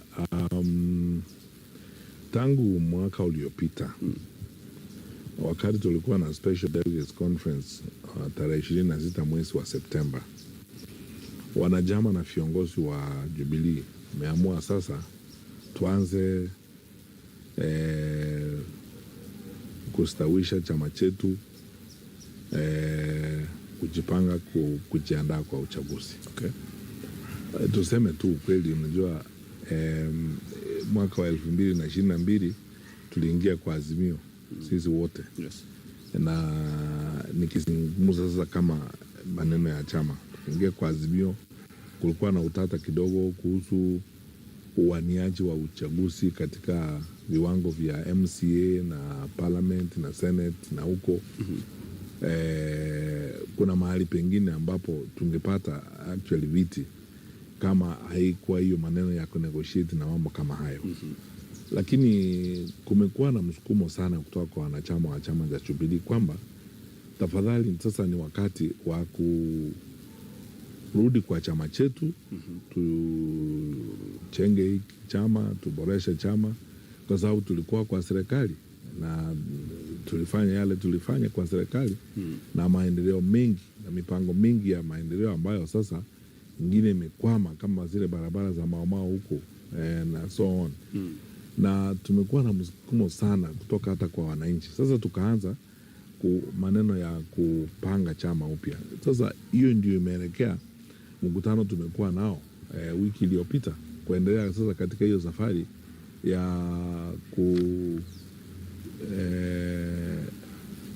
kuendeleza chama chetu. Na katika mpango huo unajua sasa kama shirika, chama ni kama shirika. Yes. Mnakaa pamoja ama kama chama ni kama timu. Unajua kufika mahali kwa timu nasema sasa tumeenda namna hii, ningependa sasa ninaleta huyu goalkeeper mpya, nataka kubadilisha kidogo, huyu atacheza left badala ya kucheza right, namna hiyo. Kwa hivyo wanachama wa Jubilee wanapanga timu tukielekea kwa uchaguzi. Na tumekubaliana sisi wote tukiwa katika National Executive Committee tukiongozwa na Rais mstaafu Mheshimiwa Uhuru Kenyatta ambaye ndio party leader wetu, kwamba tuende hatua kwa hatua, wasajili wanachama wapya, tukifungua maofisi mpya, tukihakikisha kwamba sasa tumeanza mjadala katika ndani ya chama vile tunavyoenda uchaguzi na vile tutashirikiana na wengine namna hiyo. So hayo ndio mazingira. Kwa hivyo mabadiliko yametokana na hali ya kisiasa ya kitaifa ama ni shinikizo la ndani? Hapana, hali ya kisiasa ya kitaifa na mpango wetu sisi wenyewe vile tunataka kwenda mbele. Unajua shida tulioko nayo katika nchi yetu hii katika mambo ya siasa vile nimeona, wakati mwingi kila mtu ana story yake. Unajua jambo linafanyika alafu watu wanaanza story hii story nyingine na kule kwingine. Sisi kama chama kama Jubilee tunataka kujipanga kuingia kwa uchaguzi na majaliwa ya Mwenyezi Mungu tuokoe nchi yetu, ndio mpango wetu. Sababu tunataka kurekebisha yale ambayo yameharibika katika nchi yetu tangu tutoke uongozi. Sasa tukiwa katika hali hiyo tunajipanga vile mtu anapanga timu yako. Wakenya wengi walishangaza na kuondolewa kwa Mheshimiwa Jeremiah Kioni. Alikuwa katibu mkuu wa chama, lakini ametolewa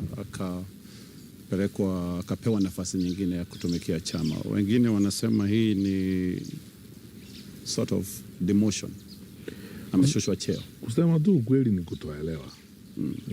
Kutoelewa kwa watu. Na unajua wakati watu hawajalielewa jambo wanalirukia ama wanafanya uamuzi wao.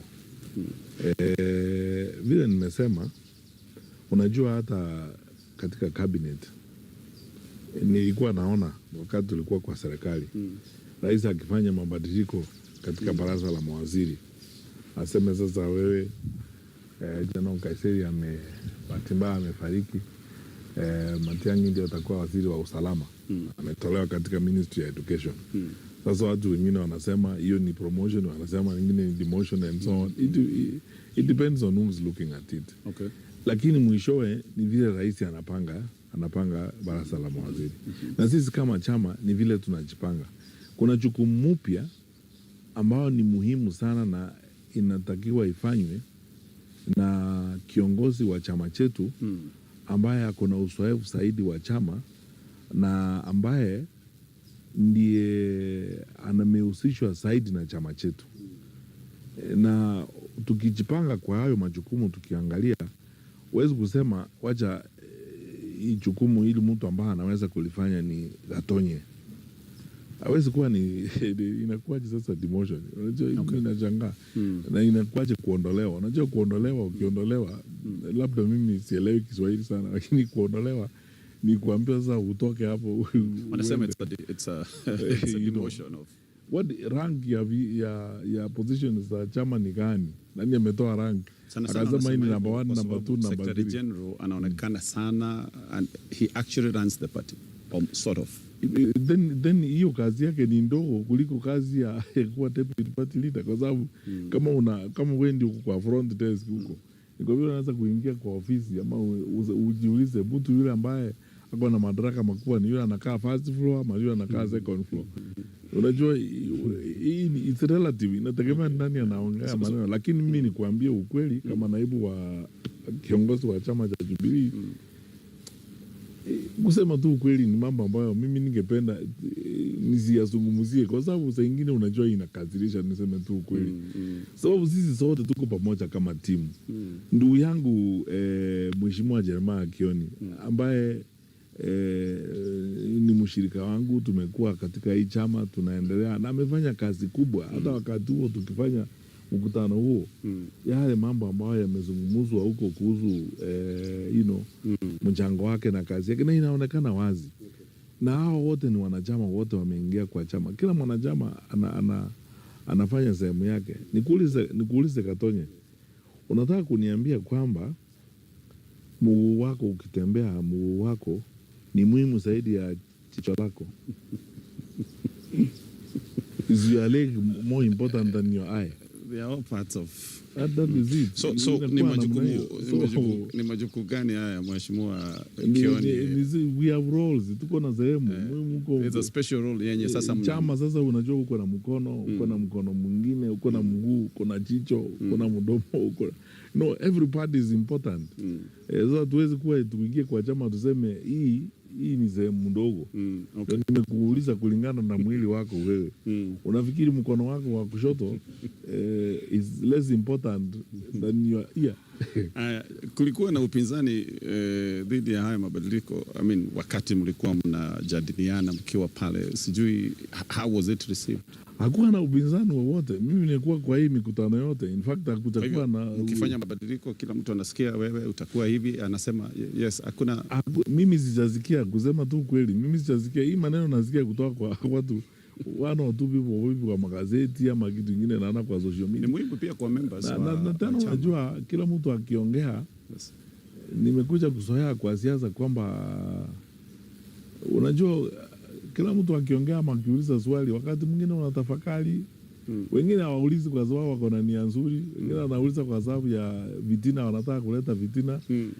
Mimi nawaomba tafadhali, wanachama wa Jubilee tuko na kazi ya kufanya, na kazi hiyo ni ya kusajili wanachama na kuboresha chama chetu.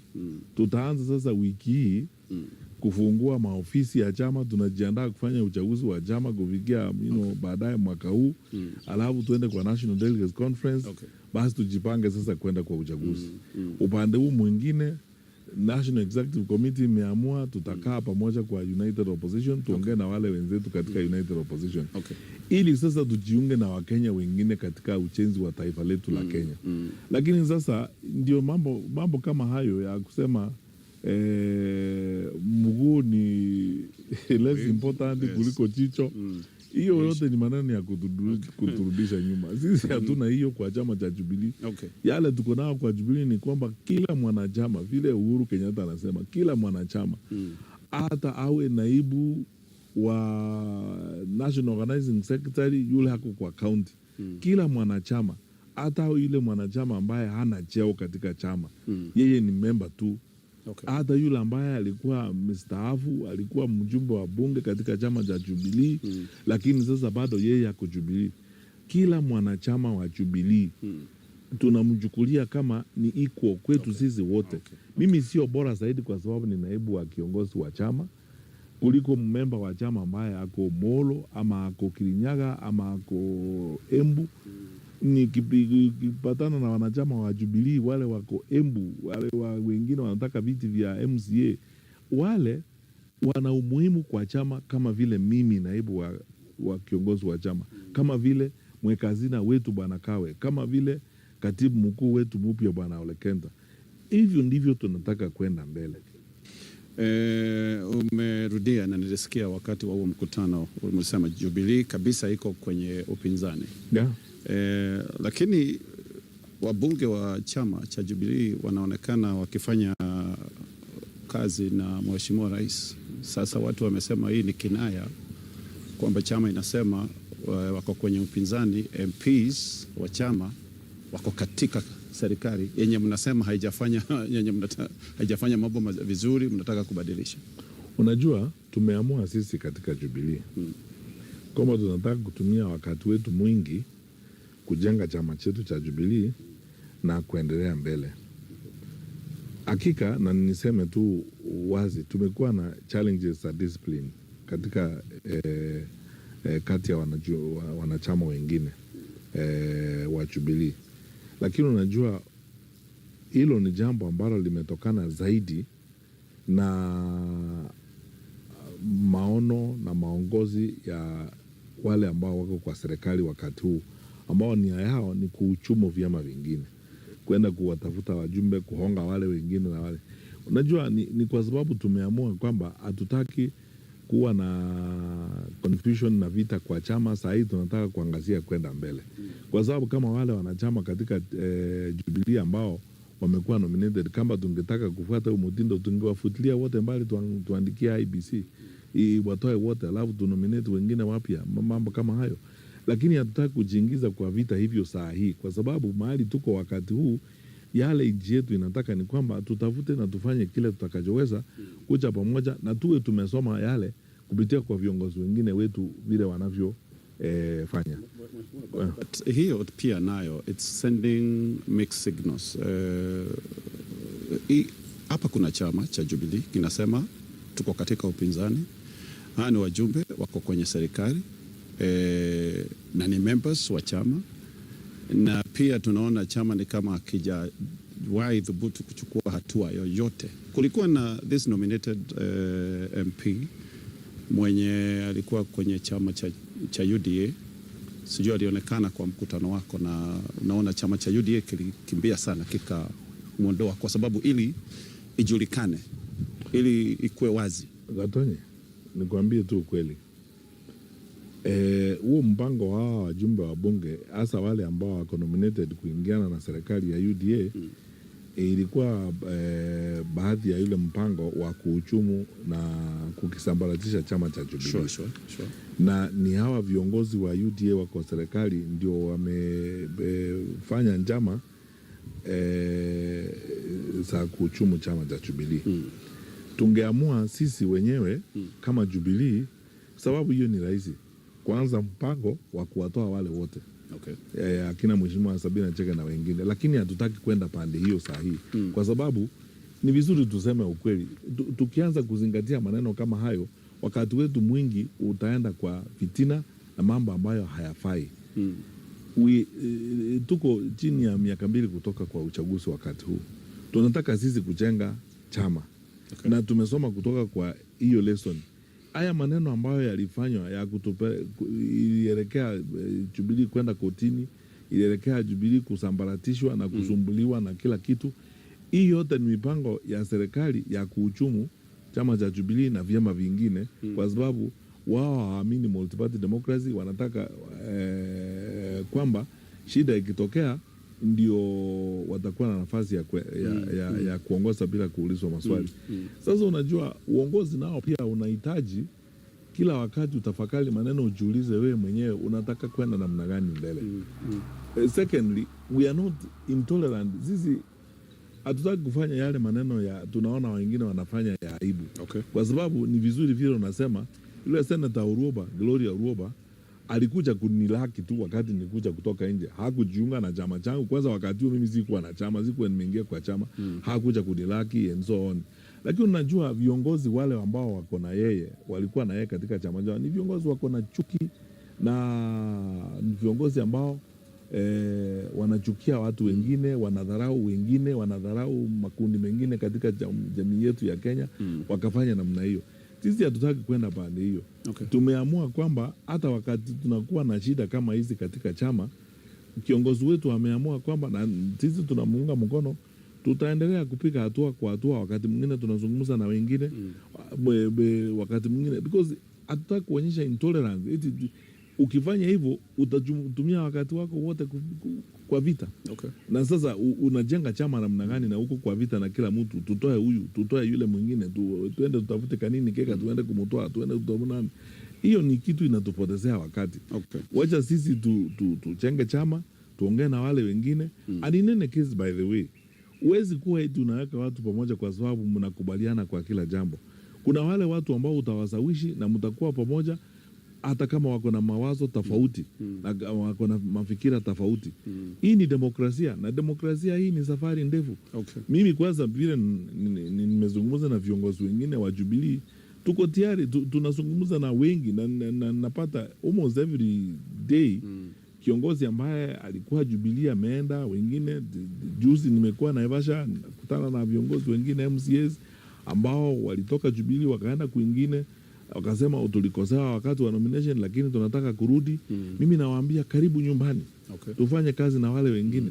Sababu hatuwezi kujenga nchi kama hatuwezi kuvumiliana, na hatuwezi kustawisha chama kama kila siku ni vitina. Okay. Sasa hata hao tutawaongelesha na tutawasawishi. Tunaamini kushawishiana sisi kwa sisi wenyewe kuliko kupigana vita. Okay. Na miereka hiyo haiwezi kutusaidia kitu. Sijui utasema nini mheshimiwa kuhusu, kuna picha yenye imezua taharuki na imekuwa ikienea sana kwenye mitandao ya Uhuru Kenyatta.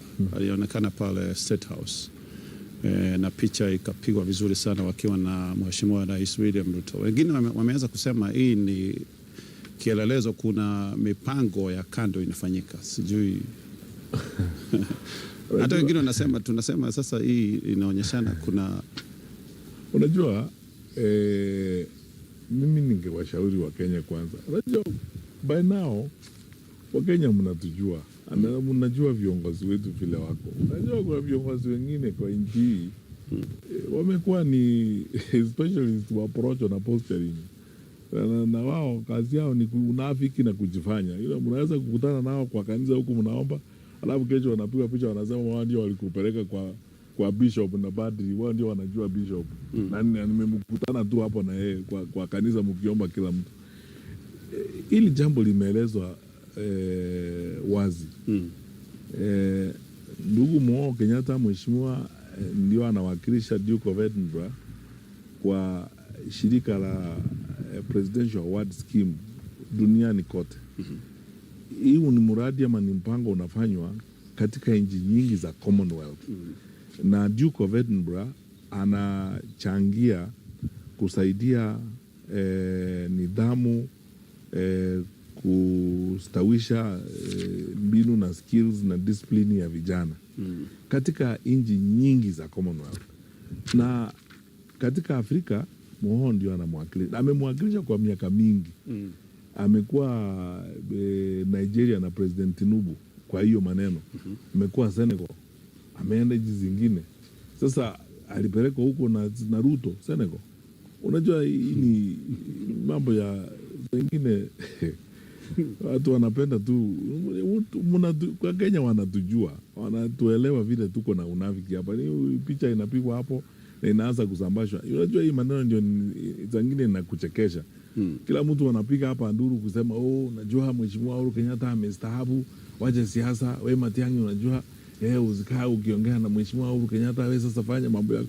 Sasa anajiuliza, alafu akienda pale akipiga picha, akipatana apiga picha siku mzima, mtandao ndio hiyo kazi, hakuna kazi nyingine State zinafanya ni kutambatisha hiyo picha, ndio siku mzima asubuhi mpaka jioni. Pele uliona huko walisalimiana, wakati rais alitoa andika jibu, huyu ndiye alikuwa karibu, and so on the whole day.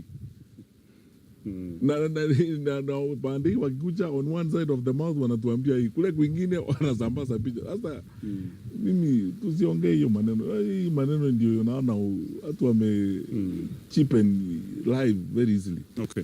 Mwaje mheshimiwa Mwao endelee na maisha yake. Mimi siasa yake vile anaifanya na chama inaendelea.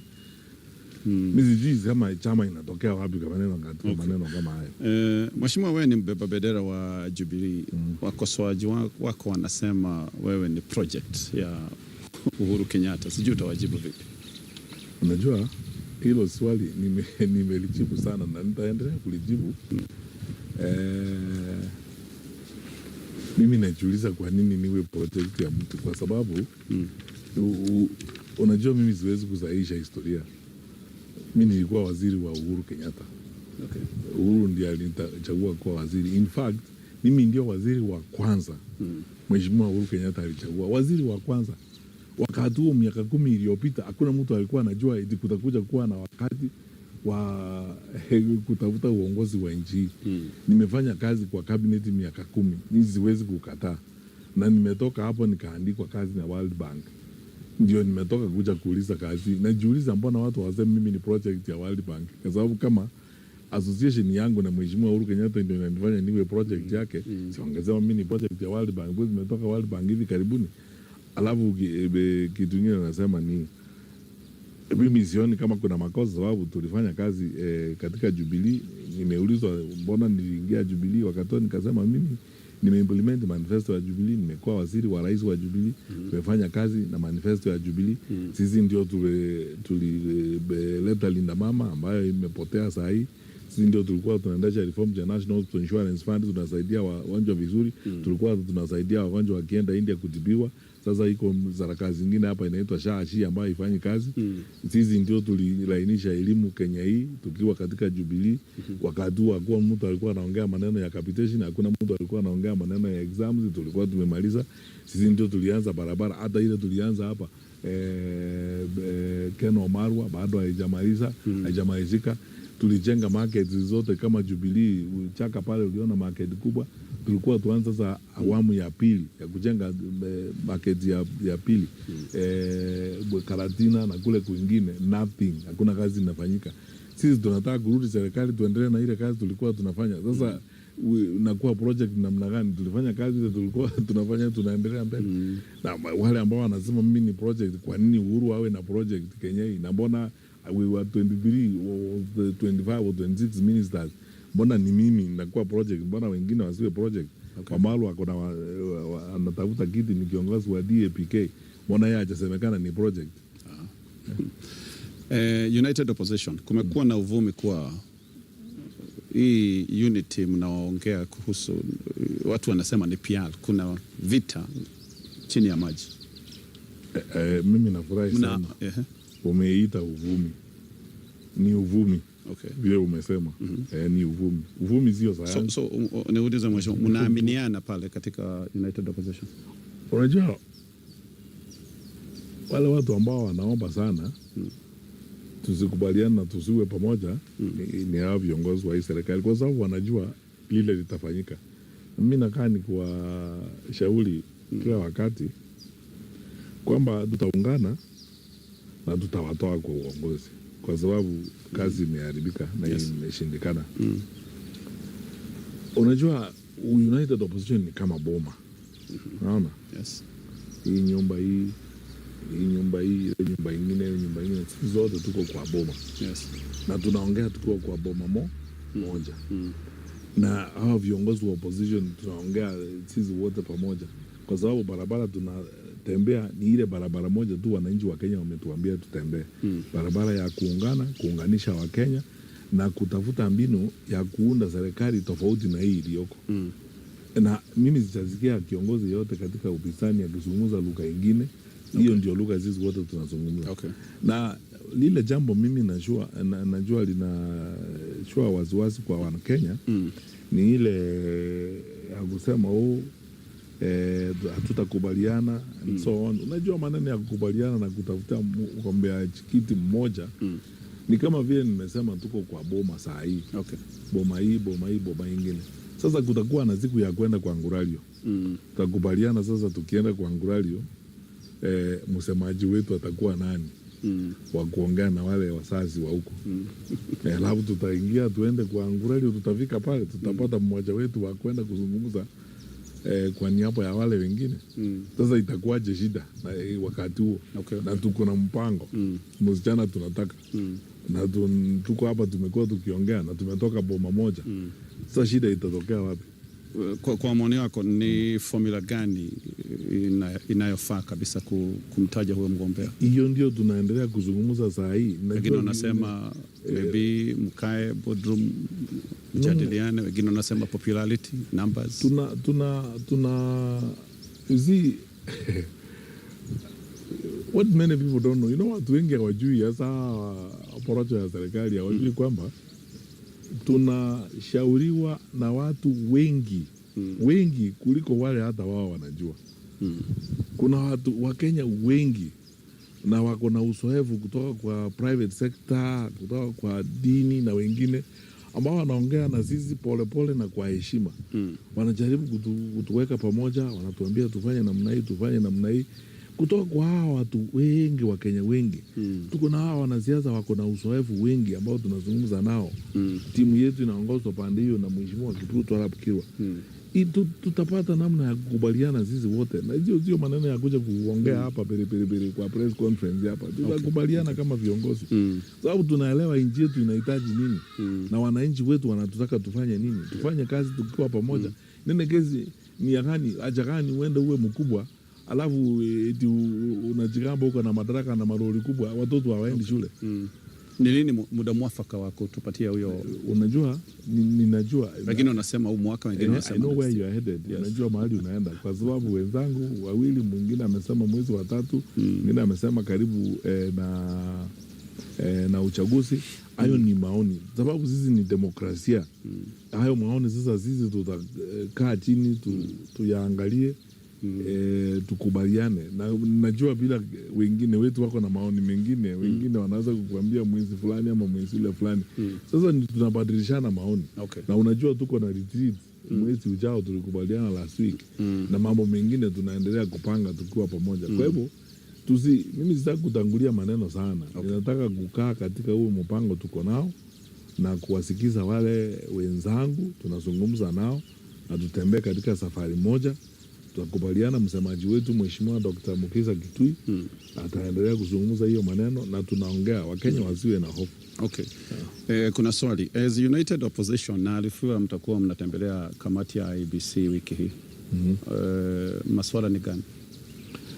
Mambo ni mengi. Secretariat yetu ina prepare memorandum, lakini tumeyazungumzia mambo mengi. Tunataka kuzungumzia water registration vile imekuwa.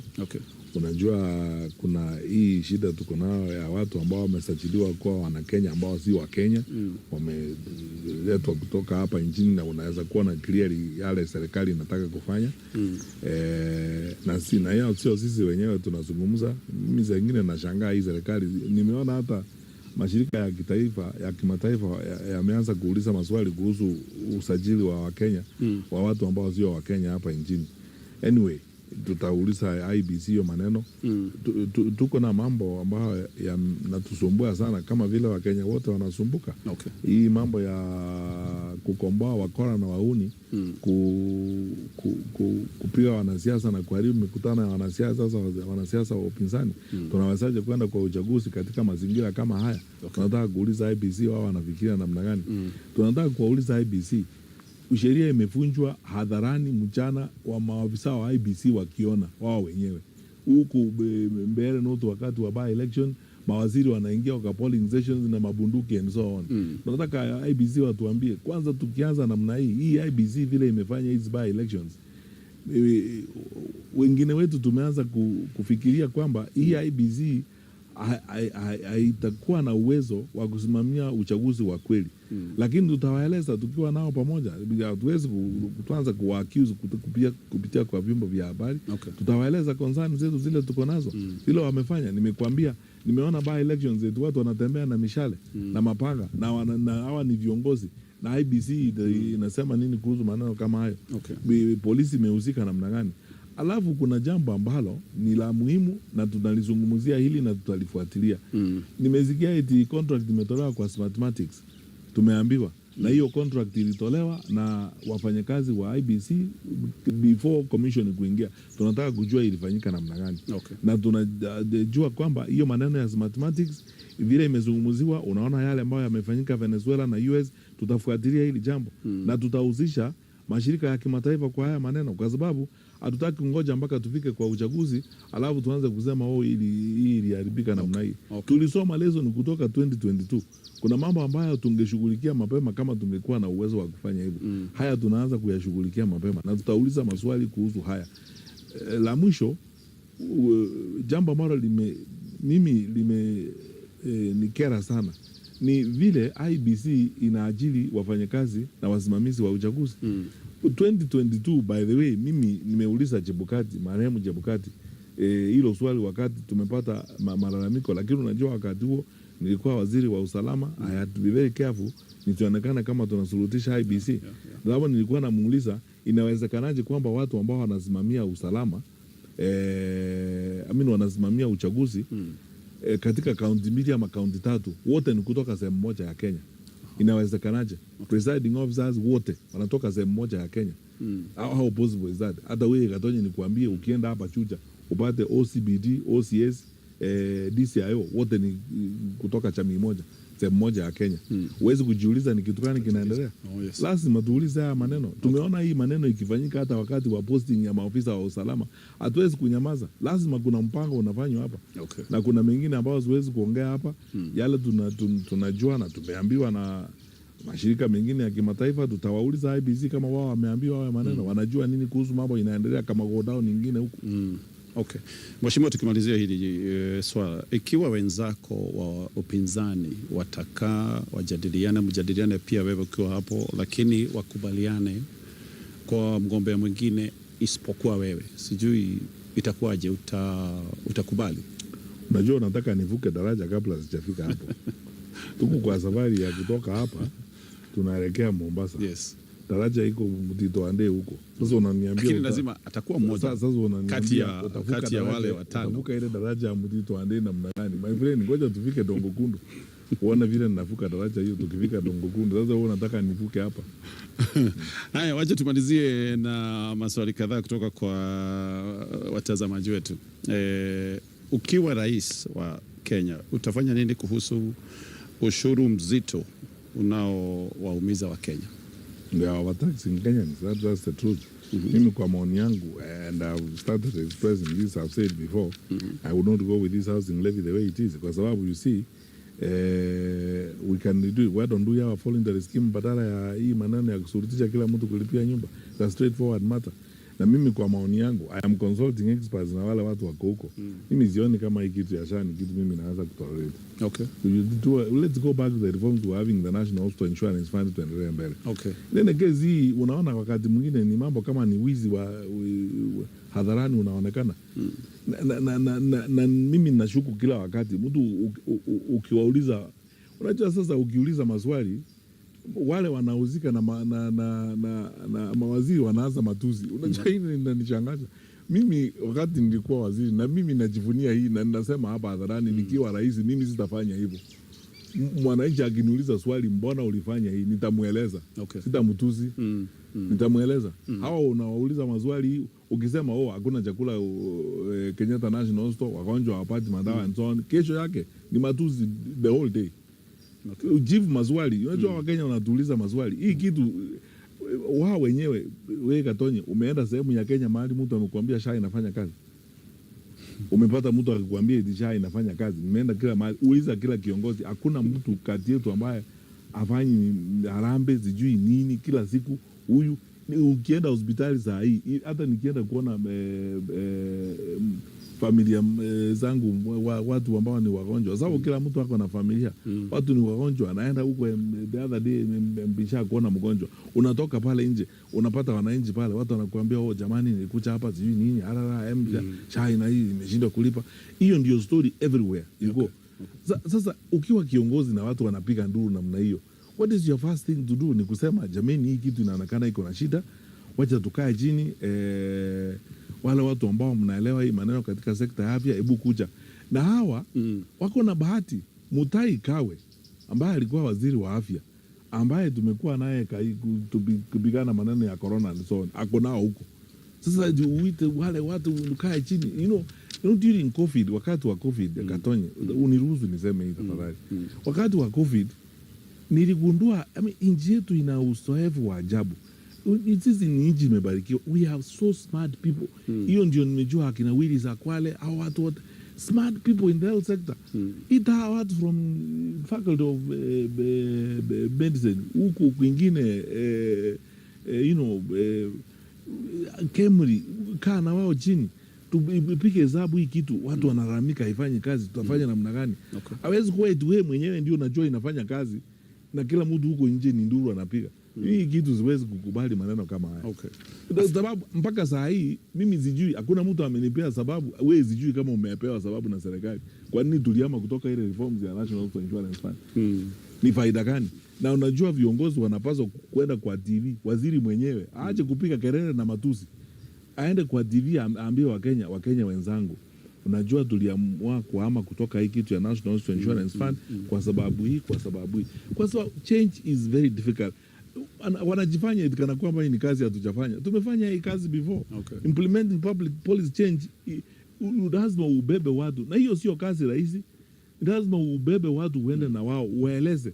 When we introduce changes in the Ministry of Education, hata kitu kidogo kama kusimamisha mambo ya maombi kwa shule just before exams, kila mtu anauliza maswali. Viongozi wa kanisa nini, nilienda kukaa chini Karen pale na Council Conference of Catholic Bishops kuambia tafadhali, hii tunafanya kwa sababu hii. Evidence niko nayo kama waziri ni hii. Wananiuliza mbona hii imefanya, nawaambia tafadhali, hii ni kwa sababu ya hii na hii. Mpaka waelewe. Bunge inakuita iko namna gani, kwa sababu wajumbe wa bunge ndio wawakilishi wa Wakenya. Wanakuita, wanakuuliza, wajumbe wanakuuliza maswali, wanaweza kukuuliza maswali for 5 hours. Hii iko namna gani, iko namna gani, unaeleza polepole ili ubebe watu. Lakini sasa hawa tukiuliza maswali ni matusi tu. How is that? So utafanyia nini affordable housing program? Kwa sababu already hizi nyumba zimeanza. Mimi nauliza ni why don't we go back to voluntary scheme? What I'm seeing, the chaos I'm seeing about those houses and so on. Somebody will have to actually do a proper annotated report and review of that project.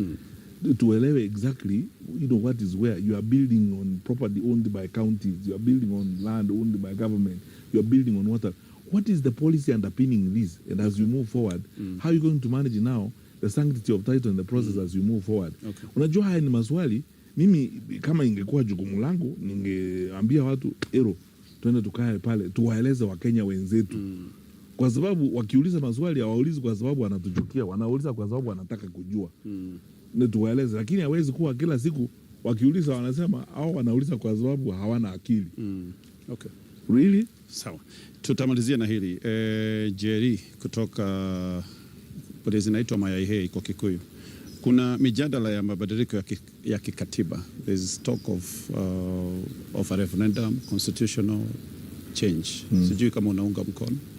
Nimwambie Njeri hivi, ile shida tuko nayo saa hii Kenya sio viti. Tutafutane viti, tuende kuunda ofisi ya prime minister, sijui tuende kufanya nini. Hiyo sio agent.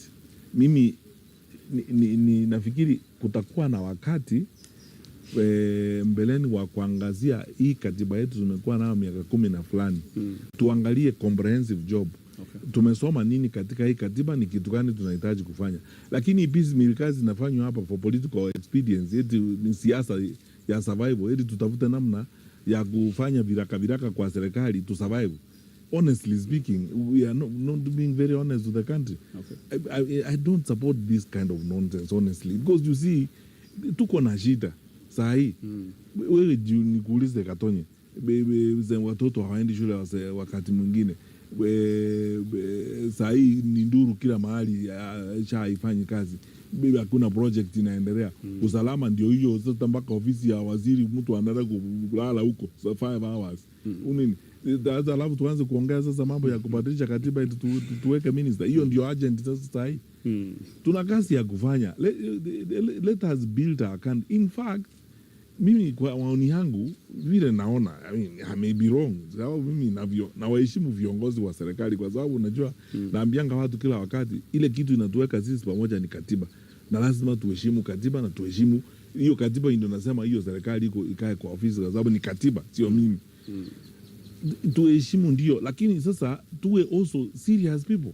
Okay. You know, tuanze sasa, tumeanza mzunguko. Utaona sasa hapa mzunguko, watu wa siasa wakianza kupita around Kenya, wanakomboa watu mabasi, kulipa watu, kupeleka kutoka hapa kwenye pere tunataka katiba.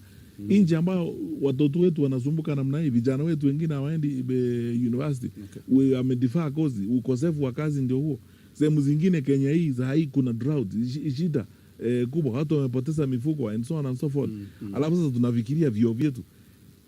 Kwa maoni yangu mimi, tukimanage hii nchi vizuri, tutengeneze vizuri, Wakenya hawana haja eti wewe unataka kuwa nini dunia hii. Bora tu basic state things are provided. Iko security, wanaenda shule, afya is provided, tunaendelea mbele. Na serikali nawaambia ukweli, wananchi tunataka kufanya hii mwaka huu. Okay. Wananchi tulikuwa na mpango huu, lakini inaonekana tumekuwa na ukosefu. Sasa hii shida ndio tuko nayo, tutafute namna ya kuongea mbele. Hawa ni viongozi wa upinzani, maoni yao ni haya, lakini sisi tunaonelea tungefanya namna hii. Hii nchi endelee mbele na amani. Sasa hii tuanze mzunguko tena wa kwanza kuingia mahoteli na vitu zingine kujipiga kifua kuhusu na wewe niambie hiyo katiba ni kubadilisha nini? Tunabadilisha kupea watu vyeo. Okay. Tuende tutafute nafasi ya mtu prime minister. Okay. Haya, tutafikisha hapo. Mheshimiwa, wacha nikupatie nafasi useme jambo la kumalizia. Kila wakati. Yes. Katonya, mimi namshukuru Mwenyezi Mungu kwa nafasi ambayo amenipea nikawa Mkenya. Okay. Na nafasi nimepata kuhudumu katika umma katika nchi ya Kenya. Na kama Wakenya wengi ambao wanapenda nchi yao, mimi kusema tu ukweli ninahofia kwamba nchi yetu haiendi mzuri. Nimejitokeza kutafuta kiti ya urais wa nchi hii so that I can fix these issues. Wakenya wanatujua. Haya maneno nazungumzia kwa Wizara ya Elimu ni maneno nimefanya mbeleni. Bila hata kutoa jasho. Mambo rahisi kufanya ukweli na kusimamia ukweli na kutekeleza kazi kwa ukweli ile inatakiwa kufanya. Niko tayari kufanya hiyo. Nishirikiane na Wakenya wenzangu turekebishe shida ile tuko nayo katika nchi yetu. Turudishe usalama vizuri, tuangazie maneno ya afya, Wakenya wanateseka. Na jambo ambalo mimi naona ni sasa siku hizi limeanza kuniudhi ni kwamba dignity ile utu na ungwana wa mfanyakazi wa kawaida umepotea katika nchi ya Kenya. Wafanyakazi wa serikali wengi tunaongea nao kila wakati. Yaani mtu anakuzungumzia hata we mwenyewe unashindwa, unaweza kulia machozi. Anakuonyesha payslip yake. Vile mtu anakatwa mshahara, anakatwa hii. Wafanyakazi wa serikali wengine wanaambia waende trips bila kupewa hata per diem, eti wakuja kurudishiwa baadaye na hawapeani. Nimekutana na maafisa wa polisi. Eti wameenda kufanya kazi shughuli, na aibu ni kwamba hii ni shughuli ambayo inahusikana na ofisi ya rais. Wanaenda kufanya shughuli badala ya kulipwa ile night out wanalipwanga ya siku 5 ama siku 6, wanapewa siku 3 na mambo kama hayo. Hii shida yote inatokana na ile shida tumekuwa na uongozi. Haya si maneno ya chuki. Okay. Haya si maneno ya vitina. Haya ni maneno ya kuzungumzia nchi yetu na vile itakuwa huku mbeleni. Mimi niko tayari. Okay. Na ninatoa hakikisho I will not let anybody down. Mimi fanya makosa. Nitafanya kile nitakaloweza kushirikiana na wenzangu na Wakenya wengine kuhakikisha kwamba tunasaidia nchi yetu, turekebishe hizi shida za nchi yetu. Tumefanya hii kazi before. Uzuri ni kwamba tuko hapo nje. Rais mwenyewe amesema eti tuangaliwe kila mtu track record. Mimi nakubaliana kabisa 100%. Track record yangu iko hapo. Okay. Na wao watoe yao. Tuonekane. Mungu na wabariki. Asante sana. Asante sana kwa kutupatia wakati na kujumuika nasi. Thegio muthikiriria mwiroreri witu tugukinyia hau. Thegio muno ni undu wa ciuria ni nyingi tuma nacio no ni twageria gucokia o nyingi toria tungiahota ithui mathaa maratwitikiria gukorwo tugikinyia hau. Reke tukwendithirie muthenya mwega, ugithie mahuria-ini tugakwendithiria na tugakuhoera Ngai nigetha urime gukumia. Tuonane muthenya wa rucio mitambo-ini ya Kameme FM. Thank you so much. Asante sana mheshimiwa. Asante.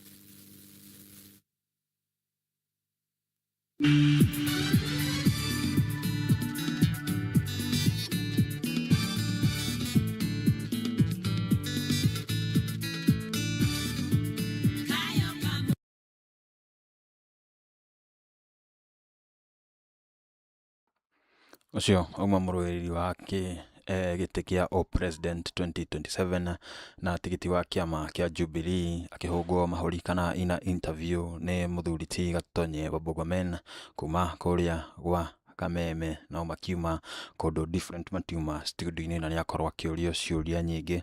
Hamwe na ciũria icio nĩakorwo akĩũrio ũrĩa Jubilee ĩharĩirie gũkorwo ĩkĩingĩra thĩinĩ wa mbĩtĩka icio cia kũrũĩrĩra gĩtĩ kĩu kĩa o president, na nĩathiĩ na mbere na gũtarĩria ũrĩa mebangĩte, ũrĩa makoretwo magĩbanga na nĩmegũkorwo magĩbanga ithurano icio cia Jubilee, na magĩcoka makiuga marĩ ona representative kuma county different na no agĩtwĩra no megũkorwo mena meeting ĩrĩa ya delegates kana ya delegate ya Jubilee thĩinĩ wa mwaka ũyũ tũrĩ. No agĩthiĩ na mbere na gũtwerethera ũrĩa regime ĩrĩa ĩrakorwo ĩgĩathana thaa ici nĩyo ya UDA ũrĩa ĩkoretwo ĩgĩtwarithia bũrũri ũru. Nĩakorwo akĩhoya na agĩ-promise Kenya mangĩgakorwo nĩmakamũhe gĩturwa kĩu kĩa o president come 2027 nĩagakorwo akĩmarutĩra wĩra na njĩra ya wĩigĩrĩrĩki na waraganu. No akorwo agĩthiĩ na mbere na gũtarĩria kũngĩgakorwo nĩakoya gĩtĩ kĩu nĩagakorwo akĩ-include stakeholders kana anyitĩrĩri arĩa othe makoragwo take part in the leadership ya bũrũri ũyũ, make sure maũndũ mothe nĩmathiĩ na mbere o wega. O rĩngĩ gũkũ nĩ gwakũrana, kũngĩkorwo ndũrĩ ũra subscribe channel-inĩ ĩno, gaka nĩko kanya kega ga gũkorwo ũgĩ-subscribe channel-inĩ ĩno. Tũkũrehagĩra magathĩti ũrĩa makorwo magĩthomwo kuma mũthenya wa Monday nginya mũthenya wa Friday. Hĩndĩ o yothe tũgĩkorwo tũkĩ-release video mathaa-inĩ macio ma rũcinĩ, angĩkorwo nĩ ũsubscribĩte nĩ ũrĩkoragwo ũkĩmenyithio na ndũrĩhĩtũkagwo nĩ ũndũ ona ũrĩkũ. Asante sana nĩ ũndũ wa gũkorwo live-inĩ ĩno, na interview nĩ yakorwo ĩgĩthira na niĩ ngona arĩ wega tũngĩkorwo tũkĩnina live ĩno ya mũthenya wa ũmũthĩ, tũmĩninĩre o haha o rĩngĩ. Asante sana kwa kunipa sikio lako, tupatane hapo kesho panapo majaliwa. Asante na kwaheri.